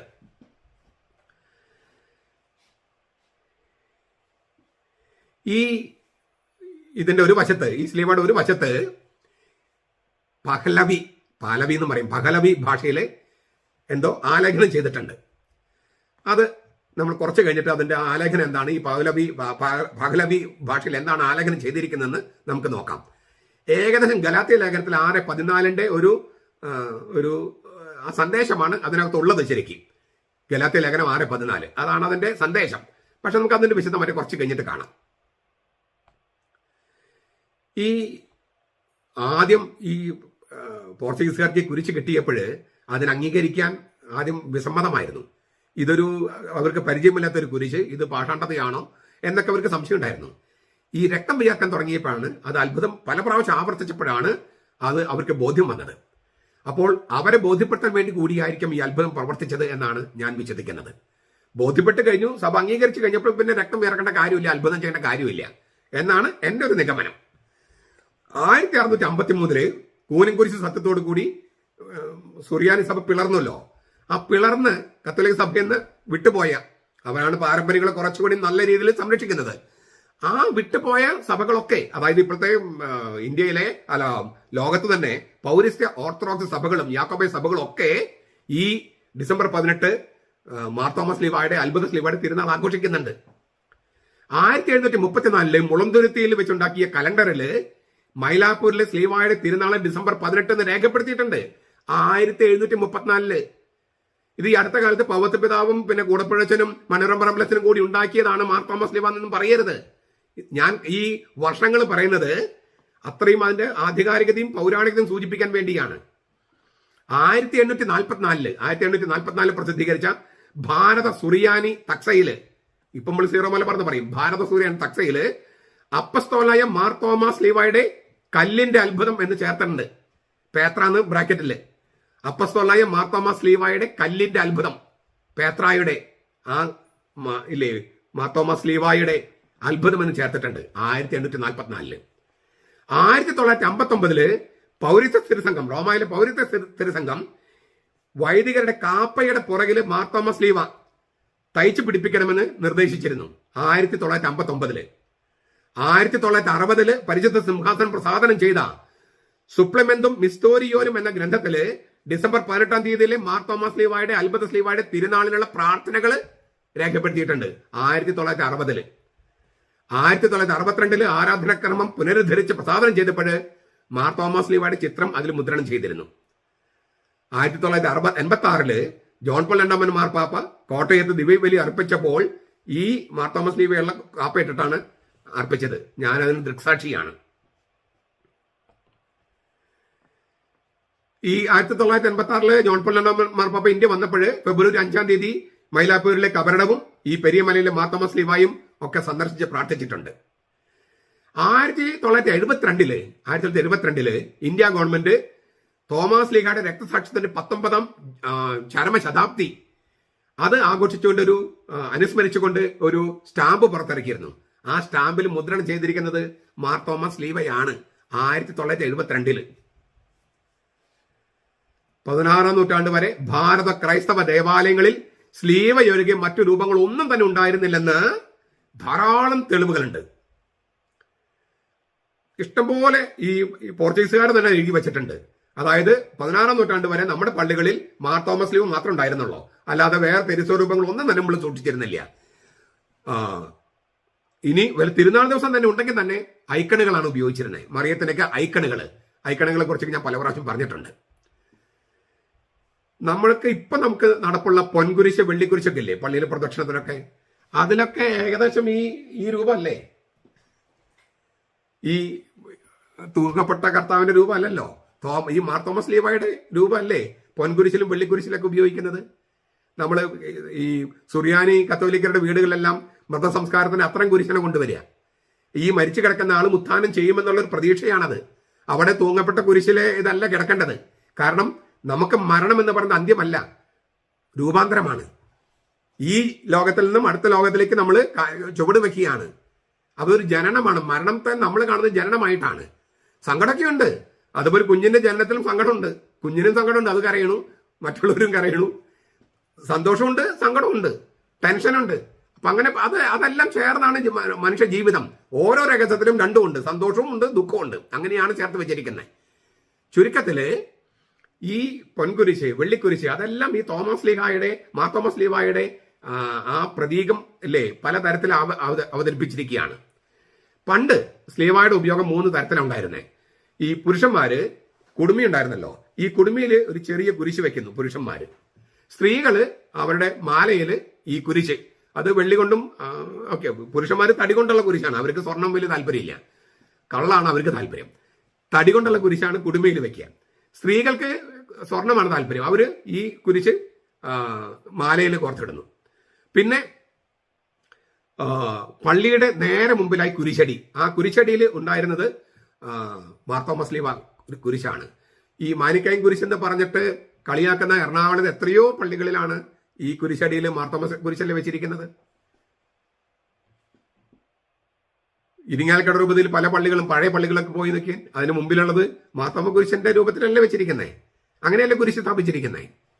അത് ഇപ്പൊ ഈ അടുത്ത കാലത്ത് സ്ഥാപിച്ചതൊന്നല്ലല്ലോ, 14, 15, 16 നൂറ്റാണ്ടുകളിലൊക്കെ ഉള്ളതല്ലേ. മൂന്നാമത്തത് ഈ മധുബഹയില് മാർ തോമസ് ലീവ മാത്രമേ ഉണ്ടായിരുന്നുള്ളൂ. അത് വളരെ ഭംഗിയായിട്ട് അവതരിപ്പിച്ചിരുന്നു. ഞാൻ നേരത്തെ പറഞ്ഞ എല്ലാ ദൈവശാസ്ത്രവും ചേർത്ത് വെച്ചുകൊണ്ട് അവതരിപ്പിച്ചിരുന്നു. ഇങ്ങനെയാണ് സ്ലീവായോടുള്ള വണക്കം. പിന്നെ നമുക്കറിയാം റാസകുർബാനയിൽ സ്ലീവം മുത്തിക്കലും അങ്ങനെ പല കാര്യങ്ങളുണ്ട്. ഞാൻ നേരത്തെ പറഞ്ഞല്ലോ, മിഷണറിമാരുടെയും സഞ്ചാരികളുടെ ഒക്കെ വിവരണങ്ങൾ നമുക്കറിയാം. നമ്മുടെ സഭയിൽ ഈ മാർ തോമസ് ലീവയുടെ അത് മാത്രമേ ഉണ്ടായിരുന്നുള്ളൂ. ഞാൻ എന്റെ ഡീറ്റെയിൽസ് ഒക്കെ എഴുതി വെച്ചിട്ടുണ്ട്, പറയാം, നമുക്ക് നേരം ഒരുപാട് വൈകിയതുകൊണ്ട് ഞാൻ അതിലേക്ക് പോകുന്നില്ല.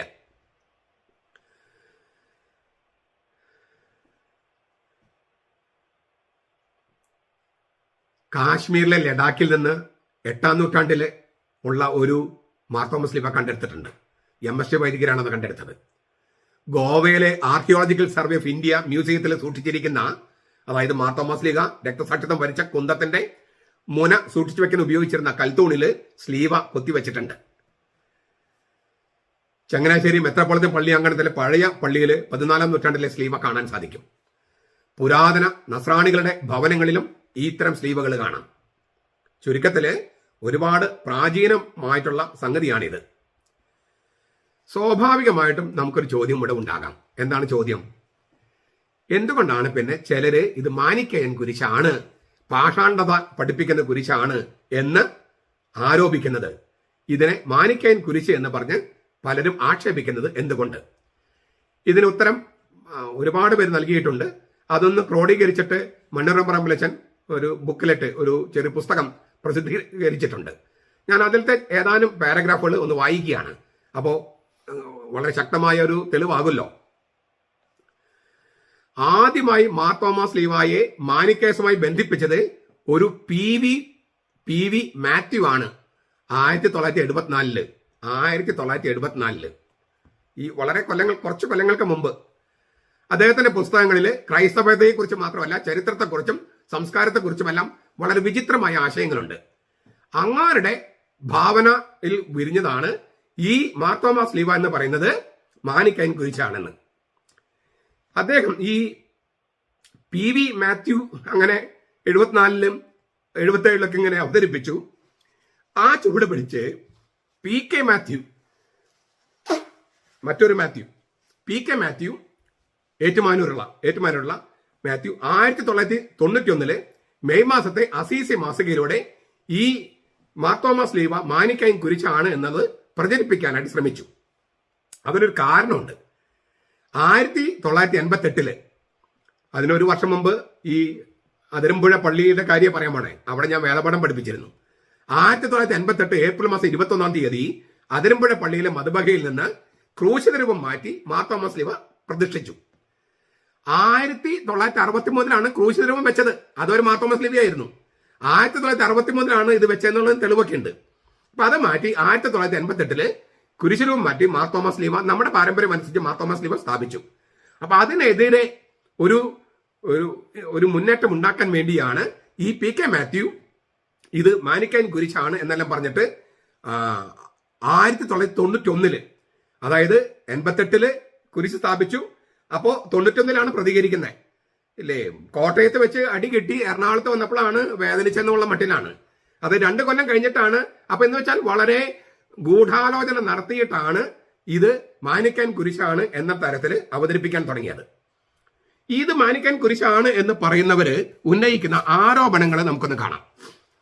ഒന്ന്, 3-ാം നൂറ്റാണ്ടില് റൂഹാദ് കൂദാച്ച് തമ്പുരാന്റെ മനുഷ്യാവതാരമാണ് താൻ എന്ന് മാനി എന്നൊരാൾ അവകാശപ്പെട്ടിരുന്നു.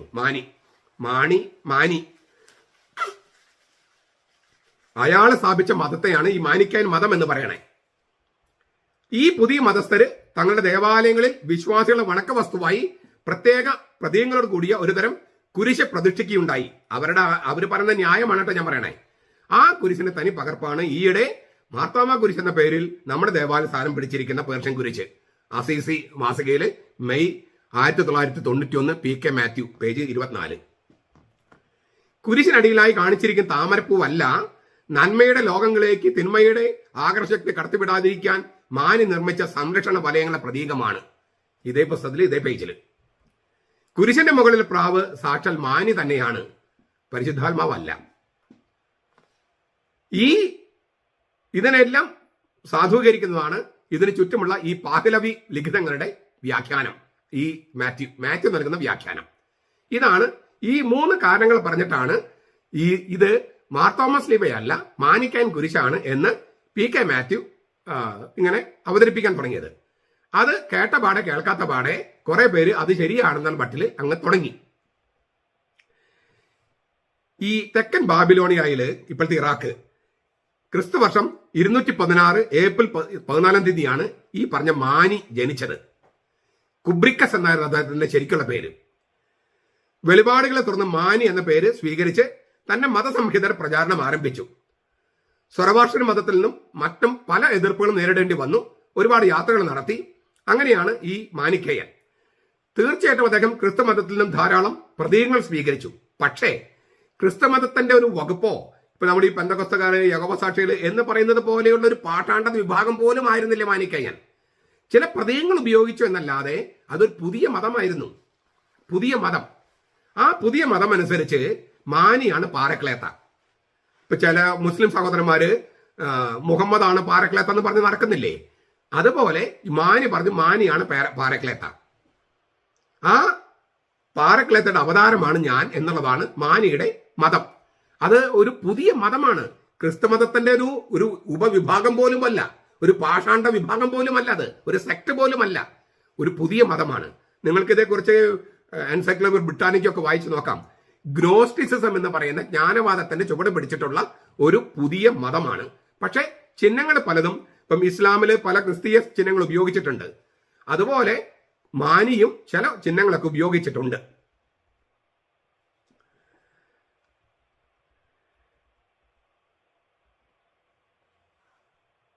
ഈ മാർത്തോമാ സ്ലീവായും മാനിക്കൈന്റെ മതവും തമ്മിൽ എന്തെങ്കിലും ബന്ധമുണ്ടോ? അതാണ് നമുക്ക് ചർച്ച ചെയ്യണം. ഈ PK മാത്യു ആരോപിച്ചതുപോലെയും PK മാത്യുവിന്റെ ആരോപണം അപ്പാടെ അല്ലേ തൊണ്ട തൊടാതെ വിഴുങ്ങിയ കുറെ പേരുണ്ട്. അവരുടെയും ആരോപണങ്ങൾക്ക് എന്തെങ്കിലും അടിസ്ഥാനമുണ്ടോ എന്ന് നമുക്ക് പരിശോധിക്കാം. ഒന്നാമത്തതായി മാനിക്കയർ തങ്ങളുടെ ദേവാലയങ്ങളിൽ വണക്ക വസ്തുവായി ഒരു പ്രത്യേക തരം കുരിശ് സ്ഥാപിച്ചു എന്നാണല്ലോ ഇവര് പറയണേ. PK മാത്യു ഒക്കെ കൂട്ടരും പറയണേ. അത് തന്നെ തീർത്തും അടിസ്ഥാനരഹിതമാണ്. കാരണം കുരിശെന്നല്ല, ഒരു തരത്തിലുള്ള പ്രതീകങ്ങളും അവർ ആരാധനയ്ക്ക് ഉപയോഗിക്കാൻ അവർ സമ്മതിച്ചിരുന്നില്ല. ഏതാണ് നമ്മുടെ പെന്തക്കോസ്ത യഹോവസാക്ഷികളെ പോലെയാ. അതെല്ലാം വിഗ്രഹാരാധനയായിട്ടാണ് മാനി കണ്ടിരുന്നത്. അതുകൊണ്ട് കുരിശനല്ല ഒരു പ്രതീകങ്ങളും അവർ ആരാധനയ്ക്കാൻ ഉപയോഗിച്ചിരുന്നില്ല. ഒന്നാമത്തെ കാര്യം. അപ്പൊ ഈ പി കെ മാത്യു പറഞ്ഞ കാര്യം അത് ഇല്ലേ, അവരുപയോഗിച്ചിരുന്നത് വെറും ഭാവന സൃഷ്ടിയാണ്. സത്യവുമായിട്ടും ചരിത്രമായിട്ടും യാതൊരു ബന്ധവുമില്ല. 2, ഈ മാനിക്കയൻ കുരിശ് സിദ്ധാന്തം പി കെ മാത്യു പറഞ്ഞ ഇല്ലേ, അദ്ദേഹം പറഞ്ഞത് ഈ മാനിയാണ് കുരിശ് സ്ഥാപിച്ച് അതിന്റെ വണക്കം തുടങ്ങിയെന്നാണ്. എന്തൊരു വിഡ്ഢിത്ത അത്. നമ്മൾ പറഞ്ഞു കഴിഞ്ഞതാണ് ഇല്ലേ, യഹൂദന്മാർ തന്നെ കുരിശ് ഉപയോഗിച്ചിരുന്നു. 2-ാം നൂറ്റാണ്ടിൽ ഇറാഖിലൊക്കെ ഈ കുരിശിന്റെ ഇതുണ്ടായിരുന്നു. പിന്നെ പക്ഷെ സഭയിൽ ഔദ്യോഗികമായിട്ട് വണക്കം തുടങ്ങുന്ന 4-ാം നൂറ്റാണ്ടിൽ ഈ ഹെലന രാജ്ഞി കുരിശ് കണ്ടെടുത്തതുമായിട്ട് ബന്ധപ്പെട്ട.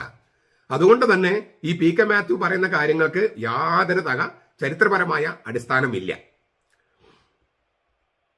ഇനി ഏറ്റവും പ്രധാനപ്പെട്ട സംഗതി എന്ന് പറയുന്നത് ഈ കുരിശിന് താഴെ ഉള്ളത് താമരയുടെ ഇലകളല്ല, ഈ നന്മയുടെ ലോകം തിന്മയുടെ ലോകം. അത് തമ്മിൽ ഇല്ലേ അതാണ് ഈ ജ്ഞാനവാദം. ജ്ഞാനവാദം പറയുന്നത് നന്മയും തിന്മയിൽ സംഘർഷം മാത്രമാണ്. ആ 2 ലോകങ്ങൾ, തിന്മയുടെ ലോകം നന്മയുടെ ലോകം, അതിന് പ്രതിദാനം ചെയ്യുന്നതാണ് ഈ താമരയുടെ ഇതളുകൾ എന്നാണ് ഈ പി കെ മാത്യുവിന്റെ ഭാഷ്യം. അത് തന്നെ തെറ്റ്. ഞാൻ നേരത്തെ പറഞ്ഞു, ഇതിന്റെ ഈ ഏദൻ തോട്ടത്തിന്റെ കഥയെല്ലാം പറഞ്ഞു. അതിലേക്ക് ഒരല്പം സാംസ്കാരിക പൈതൃകം കൂടി നമുക്ക് കൊണ്ടുവരാനുണ്ട്. തോമാസ് ലീഗ കേരളത്തിൽ വന്നപ്പോൾ അന്ന് പലരും വിചാരിക്കുന്ന പോലെ ഹിന്ദുക്കള് കേരളത്തിലില്ല. ഹിന്ദുക്കൾ കേരളത്തിൽ വരുന്നത് AD 400-ലാണ്. നിങ്ങൾ കേരള സാഹിത്യ അക്കാദമിയുടെ MT വാസുദേവൻ നായർ അധ്യക്ഷനായിരിക്കുമ്പോൾ ഇറക്കിയ ഈ കേരള സാഹിത്യ അക്കാദമിയുടെ ഡയറി ഉണ്ട്, അതിന്റെ ചരിത്രമുണ്ട്, കേരള ചരിത്രമുണ്ട്, നിങ്ങൾ വായിച്ചു നോക്കിയോളൂ. അവിടെ കേരളത്തില് ഹിന്ദുക്കളില്ലായിരുന്നു. പിന്നെ ഉണ്ടായിരുന്നത് ബുദ്ധമതക്കാര്, ജൈനമതക്കാര്, ദ്രാവിഡ മതക്കാര്, യഹൂദന്മാര്. ഇങ്ങനെയുള്ള വിഭാഗങ്ങളാണ് കൂടി ഉണ്ടായിരുന്നത്. യഹൂദന്മാര്, ദ്രാവിഡ മതക്കാര്, ബുദ്ധമതക്കാര്, ജൈനമതക്കാര്. അപ്പോൾ ബുദ്ധമതത്തിന്റെ ചിഹ്നമായിരുന്നു താമര. ബുദ്ധമതമായിരുന്നല്ലോ ഏറ്റവും സൗത്ത് ഇന്ത്യയിലെ ഏറ്റവും പ്രചാരമുണ്ടായിരുന്നത് ആദ്യത്തെ 5 നൂറ്റാണ്ടുകള്. ആ സമയത്ത് ഏറ്റവും കൂടുതൽ മാനസാന്തരങ്ങൾ, ക്രിസ്തുമതത്തിലേക്ക് മാനസാന്തരങ്ങൾ വന്ന് ബുദ്ധമതത്തിൽ നിന്നാണ്. ജൈനമതം ക്ഷയിച്ചു തുടങ്ങി. പിന്നീട് AD 400-ല് ഹിന്ദുക്കൾ വന്നു. പിന്നെ ഭക്തിപ്രസ്ഥാനത്തിലൂടെ 8-ാം നൂറ്റാണ്ടായപ്പോഴേക്കും ഹിന്ദുക്കള് വളരെ എന്താ പറയാ ശക്തി പ്രാപിച്ചു. അപ്പോൾ ബുദ്ധമതം ക്ഷയിച്ചു. അങ്ങനെ ബുദ്ധമതത്തിന്റെ പല അമ്പലങ്ങളും ഹിന്ദുക്കള് കയ്യേറി അങ്ങനെ രൂപാന്തരപ്പെടുത്തി. അങ്ങനെ കാലടിയിൽ ശങ്കരൻ ജാതി വ്യവസ്ഥ നടപ്പാക്കി 8-ാം നൂറ്റാണ്ടില്. അപ്പൊ അതിന് മുൻപ് തോമസ് ലീഗ വരും. അപ്പോൾ നമ്മൾ ചോദിക്കാം, അപ്പൊ നമ്പൂതിരിമാരെ മാനസാന്തരപ്പെടുത്തി എന്ന് പറയുന്ന കഥയോ? അത് ശരി തന്നെ. പക്ഷെ നമ്പൂതിരിമാരെന്ന് പറയുന്നത് ഈ ബുദ്ധമതത്തിലെ വിഹാറിലെ പൂജാരിമാരാണ്, ബുദ്ധവിഹാറിലെ പൂജാരിമാര്, അല്ലാതെ ഹിന്ദുക്കളായിരുന്നില്ല. അപ്പോൾ അവരെ പിന്നെ പൂണൂലിട്ടായിട്ട് ഹിന്ദുക്കളാക്കി മാറ്റുകയാണ്. ബുദ്ധവിഹാറിലെ പൂജാരിമാരെയാണ് നമ്പൂതിരിമാരെന്ന് വിളിച്ചിരുന്നത്. ചുരുക്കത്തിൽ നമ്മള് ഈ പറവൂര് പള്ളിയിൽ ചെല്ലുമ്പോൾ ഇപ്പോഴത്തെ ആളുകൾ പോലും, ഗൈഡ് പോലും ചിലപ്പോൾ പറയാ ഹിന്ദുക്കളെന്ന് പറയാ. ഹിന്ദുക്കളല്ല, ജൈനമതക്കാരായിരുന്നു. അവിടെ പാലയൂര് ജൈനമതക്കാരായിരുന്നു, അല്ലെങ്കിൽ ബുദ്ധമതക്കാരായിരുന്നു, അല്ലാതെ ഹിന്ദുക്കളല്ല. പക്ഷേ ഞാൻ പറഞ്ഞല്ലോ, ജൈനമതവും ബുദ്ധമതവും ക്ഷയിച്ചു കഴിഞ്ഞപ്പോൾ അവരിൽ പലരും ഹിന്ദുമതം സ്വീകരിച്ചിട്ടുണ്ടാകാം. അത് പിന്നീട് 4-ാം നൂറ്റാണ്ടിന് ശേഷം. തോമസ് ലീഗ വരുമ്പോൾ അങ്ങനെയല്ല. തോമസ് ലീഗ വരുമ്പോൾ സാംസ്കാരികമായിട്ട് നോക്കിയാലും മതപരമായി നോക്കിയാലും ബുദ്ധമതക്കാരായിരുന്നു പ്രബലര്. പിന്നെ ദ്രാവിഡ മതക്കാര്. ദ്രാവിഡം എന്ന് പറഞ്ഞാൽ ഈ പൂർവികരെ സ്മരിക്കുക, പ്രകൃതിയെ ആരാധിക്കുക, അതിനെയാണ് ഈ ദ്രാവിഡ മതം നമ്മൾ ഉദ്ദേശിക്കുന്നത്. അപ്പൊ പ്രകൃതി മതങ്ങള്, പിന്നെ ആകാശ ശക്തികളൊക്കെ പൂജിക്കുന്ന ആ രീതിയാണ് ദ്രാവിഡ മതം എന്ന് നമ്മൾ പറയണേ. കാനാന്യരുടെയൊക്കെ രീതി എന്ന് പറയല്ലോ നമ്മള്. മെസപ്പൊട്ടോമിയയില് ആകാശഗോളങ്ങളെ ആരാധിക്കുന്നവര്, കാനാനിത് പ്രകൃതി ശക്തികളെ ആരാധിക്കുന്നവര്, മലകളെ ആരാധിക്കുന്നവര്, വൃക്ഷങ്ങളെ ആരാധിക്കുന്നവര്, അതിനൊക്കെയാണ് ഉദ്ദേശിക്കുന്നത്. ഏറ്റവും കൂടുതൽ ബുദ്ധമതത്തിൽ നിന്നാണ് നമുക്ക് ക്രിസ്തുമതം സ്വീകരിച്ചവര്. അപ്പോൾ ആ ബുദ്ധമതത്തിന്റെ ചിഹ്നമായിരുന്നു താമര. അതിനുമേൽ ക്രിസ്തുവിന്റെ വിജയം, ആ അർത്ഥത്തിലാണത്. അല്ലാതെ ഈ പി കെ മാത്യു കണ്ടുപിടിച്ച നന്മയുടെ ലോകവും തിന്മയുടെ ലോകം തമ്മിൽ വേർതിരിക്കാൻ വേണ്ടി മാനി ഉണ്ടാക്കിയ സംഗതിയല്ല ഈ താമര ഇതള്. പിന്നെ പറയുന്ന സംഗതി, മാനി പാറക്കളത്തെന്ന് വാദിച്ചിരുന്നു, സ്വയം വിചാരിച്ചിരുന്നു, പഠിപ്പിച്ചിരുന്നു. ശരിയാണ്, തീർച്ചയായിട്ടും ശരിയാ. പക്ഷേ പ്രാവാണ് ഈ പാറക്കളത്തായുടെ ചിഹ്നമെന്ന് മാനി ഒരിക്കലും പറഞ്ഞിട്ടില്ല. പാറക്കളത്ത താനാണെന്ന് മാനി അവകാശവാദം ഉന്നയിച്ചിരുന്നു. പക്ഷേ പ്രാവാണ് ഈ പാറക്കളയത്തിന്റെ ചിഹ്നമെന്ന് മാനി ഒരിക്കലും പറഞ്ഞതായിട്ട് ഇതുവരെ നമുക്ക് തെളിവുകളില്ല. മാത്രമല്ല, ഇനി അങ്ങനെ പറഞ്ഞാൽ പോലും ഈ മാനിയാണോ പരിശുദ്ധാത്മാവിനെ പ്രാവായിട്ട് അവതരിപ്പിച്ചത്? ഉൽപ്പത്തി പുസ്തകത്തിലും ലേവ്യരുടെ പുസ്തകത്തിലും പിന്നെ പുതിയ നിയമത്തിലെ എല്ലാ സുവിശേഷകന്മാരും പ്രാവിന്റെ ദേഹരൂപത്തിൽ പരിശുദ്ധാത്മാവ് യേശുവിന്റെ മേൽ വന്നു എന്ന് പറഞ്ഞിരിക്കുന്നത് സുവിശേഷങ്ങള്. അപ്പൊ മാനിയാണ് പാറക്കളത്തെ പ്രാവായിട്ട് ആദ്യം അവതരിപ്പിച്ചത് എന്ന് പി.കെ. മാത്യു പറഞ്ഞ് ശരിയാണെങ്കിൽ സുവിശേഷങ്ങളൊക്കെ മാനി കേസാ. സുവിശേഷങ്ങൾ മാനി കേസായിട്ട് മാറും. വെറുതെ തട്ടിപ്പാണ് പി.കെ. മാത്യുവും അവരെ ഫോളോ ചെയ്യുന്നവരും പറഞ്ഞുണ്ടാക്കിയത്. ഇനി ഒരു പ്രധാനപ്പെട്ട കാര്യം കൂടി പറയാനുണ്ട്. നിങ്ങൾ യൂറോപ്പിലൊക്കെ ഒന്ന് ഈ മാർപ്പാപ്പയുടെ കത്തീഡ്രൽ ദേവാലയം, ജോൺ ലാറ്ററൻ സഭ, ലാറ്റർ എന്ന വാക്കിനൊക്കെ അർത്ഥമൊക്കെ ഞാൻ മുമ്പ് പറഞ്ഞിട്ടുണ്ട്. അവിടെ ദേവാലയത്തിന്റെ പ്രധാന ഭാഗത്ത് വെച്ചിരിക്കുന്ന കുരിശിന് മുകളില് ഈ പ്രാവുണ്ട്. ലത്തീൻ സഭയിൽ നമ്മൾ കണ്ടു കഴിഞ്ഞു, മൈലാപ്പൂരില് ഇല്ലേ, അവർ പ്രാവുള്ള കുരിശ വെച്ചിരിക്കുന്നത്. ഇനി ഇറ്റലിയില് പിയച്ചൻസ എന്ന് പറഞ്ഞ ഒരു സ്ഥലമുണ്ട്, അവിടെയുള്ള കുരിശിന് മുകളിൽ പ്രാവുണ്ട്. മിലാനിലെ പള്ളിയില് കുരിശിന് മുകളിൽ പ്രാവുണ്ട്. റവന്ന ഇല്ലേ, ഇറ്റലിയിലെ റവന്ന പള്ളിയില് ഇതുണ്ട്, ഈ പ്രാവുണ്ട് കുരിശിന് മുകളില്. അപ്പൊ ഈ റോമാ സഭയിലെ കുരിശിന് മുകളിലുള്ള പ്രാവൊക്കെ മാനി കൊണ്ടുവച്ചതാണോ? മാനിക്കൈൻ കുരിശാണോ? പി.കെ. മാത്യു ജീവിച്ചിരിപ്പുണ്ടെന്ന് എനിക്ക് അറിഞ്ഞുകൂടാ. അവരെ പിന്തുടരുന്ന എറണാകുളത്തും ഇരിങ്ങാലക്കുടയും തൃശ്ശൂരും കുറച്ച് പേരുണ്ടല്ലോ മാനിക്കൈനും വാദികള്. നിങ്ങൾ മറുപടി പറയൂ. ഈ പൊട്ട കിണറ്റിലെ തവളയെ പോലെ പറയാതെ കാര്യങ്ങൾ കൃത്യമായിട്ട് പറയൂ, രേഖകൾ സഹിതം പറയൂ. ഇനി അവസാനമായിട്ട് ഈ പാഹ്ലവി ഈ ഭാഷ, അത് മാനി ഇല്ലേ, മാനി ഉണ്ടാക്കി മാനി അതിൽ എഴുതി വെച്ചിരിക്കുന്ന പേർഷ്യൻ ഭാഷയിൽ നിന്ന് പറഞ്ഞിട്ടാണ്. പാഹ്ലവി ഭാഷ മാനിക്കൻ ഭാഷയല്ല, അത് സൊറവാഷ്ട്ര മതത്തിന്റെ ഭാഷയാണ്. അറബി നാട്ടിലെ സൊറവാഷ്ട്ര മതം മാനിയെ എതിർക്കുക ചെയ്തത്, മാനിക്കേസ് എതിർക്കുക ചെയ്തത്. മാനിക്ക് സ്വന്തമായിട്ടൊരു ഭാഷയും ലിപിയൊക്കെ ഉണ്ടായിരുന്നു. ഉർഫൻ കയ്യെഴുത്ത് പ്രതികൾ ഉപയോഗിച്ചിട്ടാണ് അദ്ദേഹം ഭാഷ എടുത്തത്. ഉർഫൻ എന്ന് പറഞ്ഞ ഭാഷയിൽ നിന്ന്. മാനി സംസാരിക്കാനും കമ്മ്യൂണിക്കേറ്റ് ചെയ്യാനും ഒക്കെ ഉപയോഗിച്ചിരുന്ന ഭാഷ ഉർഫനാണ്. അപ്പൊ മാനിയാണ് മാർത്തോമാ സ്ലീബ ഉണ്ടാക്കിയെങ്കിൽ ഉർഫൻ ഭാഷയിലല്ലേ എഴുതേണ്ടത്? പാഹ്ലവി ഭാഷയിലാണോ? ആണോ? സ്വറവാഷ്യൻ ഭാഷയിലാണോ? അങ്ങോരിക്കൊരു മാനിക്കുണ്ടായിരുന്നല്ലോ ഒരു ഭാഷ. ഉർഫൻ എന്ന് പറഞ്ഞിട്ടുള്ള ഭാഷയുടെ കയ്യെഴുത്ത് പ്രതികൾ ഉപയോഗിച്ചിട്ടാണല്ലോ മാനി ഉപയോഗിച്ചിരുന്നത്. അപ്പോ അദ്ദേഹം ഉണ്ടാക്കിയ കുരിശിലെങ്കിലും അദ്ദേഹം ഉപയോഗിച്ച ഭാഷയല്ലേ വേണ്ടത്, അല്ലാതെ അദ്ദേഹത്തെ എതിർത്ത സർവാക്ഷ മതക്കാരുടെ ഭാഷയാണോ വേണ്ടത്? ഇനി അവസാനമായിട്ട് ഈ പൗലോമിയായിട്ട് ബന്ധപ്പെട്ട് ഈ ഡോക്ടർ A.D. ബർണൽ 1873 ഈ പാഹ്ലവി ഭാഷയിൽ എഴുതിയിരിക്കുന്ന മാർത്തോമാ സ്ലീബയുടെ ചുറ്റും എഴുതിയിരിക്കുന്ന സംഗതി ഉണ്ടല്ലോ, അതിന്റെ തർജ്ജമ ഏകദേശം ഇങ്ങനെയാണ് കൊടുത്തിരിക്കുന്നത്. In punishment by the cross the suffering of this who is the true Christ and God above and guide ever pure. അങ്ങനെയാണ് കൊടുത്തിരിക്കുന്നത്. In punishment by the cross, കുരിശിന്റെ ശിക്ഷയാൽ, the suffering of this who is the true Christ, യഥാർത്ഥ ക്രിസ്തുവായവൻ, മുകളിലെ ദൈവം, and guide ever pure, ഏറ്റവും ശുദ്ധമായ നിർമ്മലനായ മാർഗദർശി. അങ്ങനെയാണ് എഴുതി വെച്ചിരിക്കുന്നത്. ഈ വാക്കില് ഈ ട്രൂ ക്രൈസ്റ്റ് എന്നുള്ളത് പി.കെ. മാത്യു എന്ത് ചെയ്യുന്ന അറിയോ? ട്രൂ ക്രൈസ്റ്റ് എന്നുള്ളത് മാറ്റിയിട്ട് ഗോഡ് എന്നാണ് കൊടുക്കുന്നത്. മനഃപൂർവ്വം ആ ട്രൂ ക്രൈസ്റ്റ് എന്നുള്ളത് തന്നെ മാറ്റിയിരിക്കുക. കാരണം എന്താണ്? മാനി പറഞ്ഞിരുന്നത് മാനിയാണ്, മാനിക്കാൻ ഇതിലത്തെ മാനി പറഞ്ഞത് ഞാനാണ് പാറക്കളേത്ത. അപ്പൊ ട്രൂ ക്രൈസ്റ്റ് അവിടെ എഴുതിയാല് അത് ക്രിസ്തുവിലേക്കുള്ള ചൂണ്ടുക. അത് മാറ്റാൻ വേണ്ടിയാണ് പി.കെ. മാത്യു ട്രൂ ക്രൈസ്റ്റ് എന്നുള്ള വാക്ക് വിട്ട് കളഞ്ഞിട്ടാണ് അദ്ദേഹത്തിന് വ്യാഖ്യാനം കൊടുത്തിരിക്കുന്നത്. അവിടെ ഗോഡ് എന്ന് എഴുതിയിരിക്കുക. അത് പരിശുദ്ധാത്മാവിനെ കാണിക്കാൻ വേണ്ടിയാണ്. ട്രൂ ക്രൈസ്റ്റ് എന്ന വാക്ക് മാറ്റിയിട്ട് ഗോഡാക്കി, ഗോഡ് അബവ് എന്നാക്കി, എന്നിട്ട് അത് പാറക്കളത്തയാണ് എന്ന് പറഞ്ഞിരിക്കുക. ഞാൻ ഇത് ഇച്ചിരി കട്ടിയാണ് മനസ്സിലാക്കാനായിട്ട്, നിങ്ങൾ വിട്ട് കളഞ്ഞാലും കുഴപ്പമില്ല. പറഞ്ഞതിന് ചുരുക്കം ഇതാണ്: ബോധപൂർവം ഈ കുരിശിനെ അവഹേളിക്കാനും ഈ കുരിശിന്റെ പ്രാധാന്യം തിരിച്ചറിഞ്ഞ് സഭ അത് കൊണ്ടുവരുമ്പോൾ അതിനെ എതിർക്കാനും വേണ്ടി പി.കെ. മാത്യുവും അങ്ങനെയുള്ള ഒരു ഗൂഢാലോചന സിദ്ധാന്തമാണ് ഇത് മാനിക്കാൻ കുരിശാണ് എന്നുള്ള ആ സിദ്ധാന്തം. അതിനാൽ ഇതൊന്നും തന്നെ നിങ്ങൾ സ്വീകരിക്കാൻ പാടില്ലെന്ന് മാത്രമല്ല, നമുക്ക് ഈ കുരിശ് നമ്മുടെ ചിഹ്നമാണ്, ദേശീയ പതാക പോലെ ഒരു ചിഹ്നമാണ് നമ്മുടേത്. അത് നമ്മൾ അതിന്റെ ദൈവശാസ്ത്രത്തിൽ ഉൾക്കൊള്ളണം.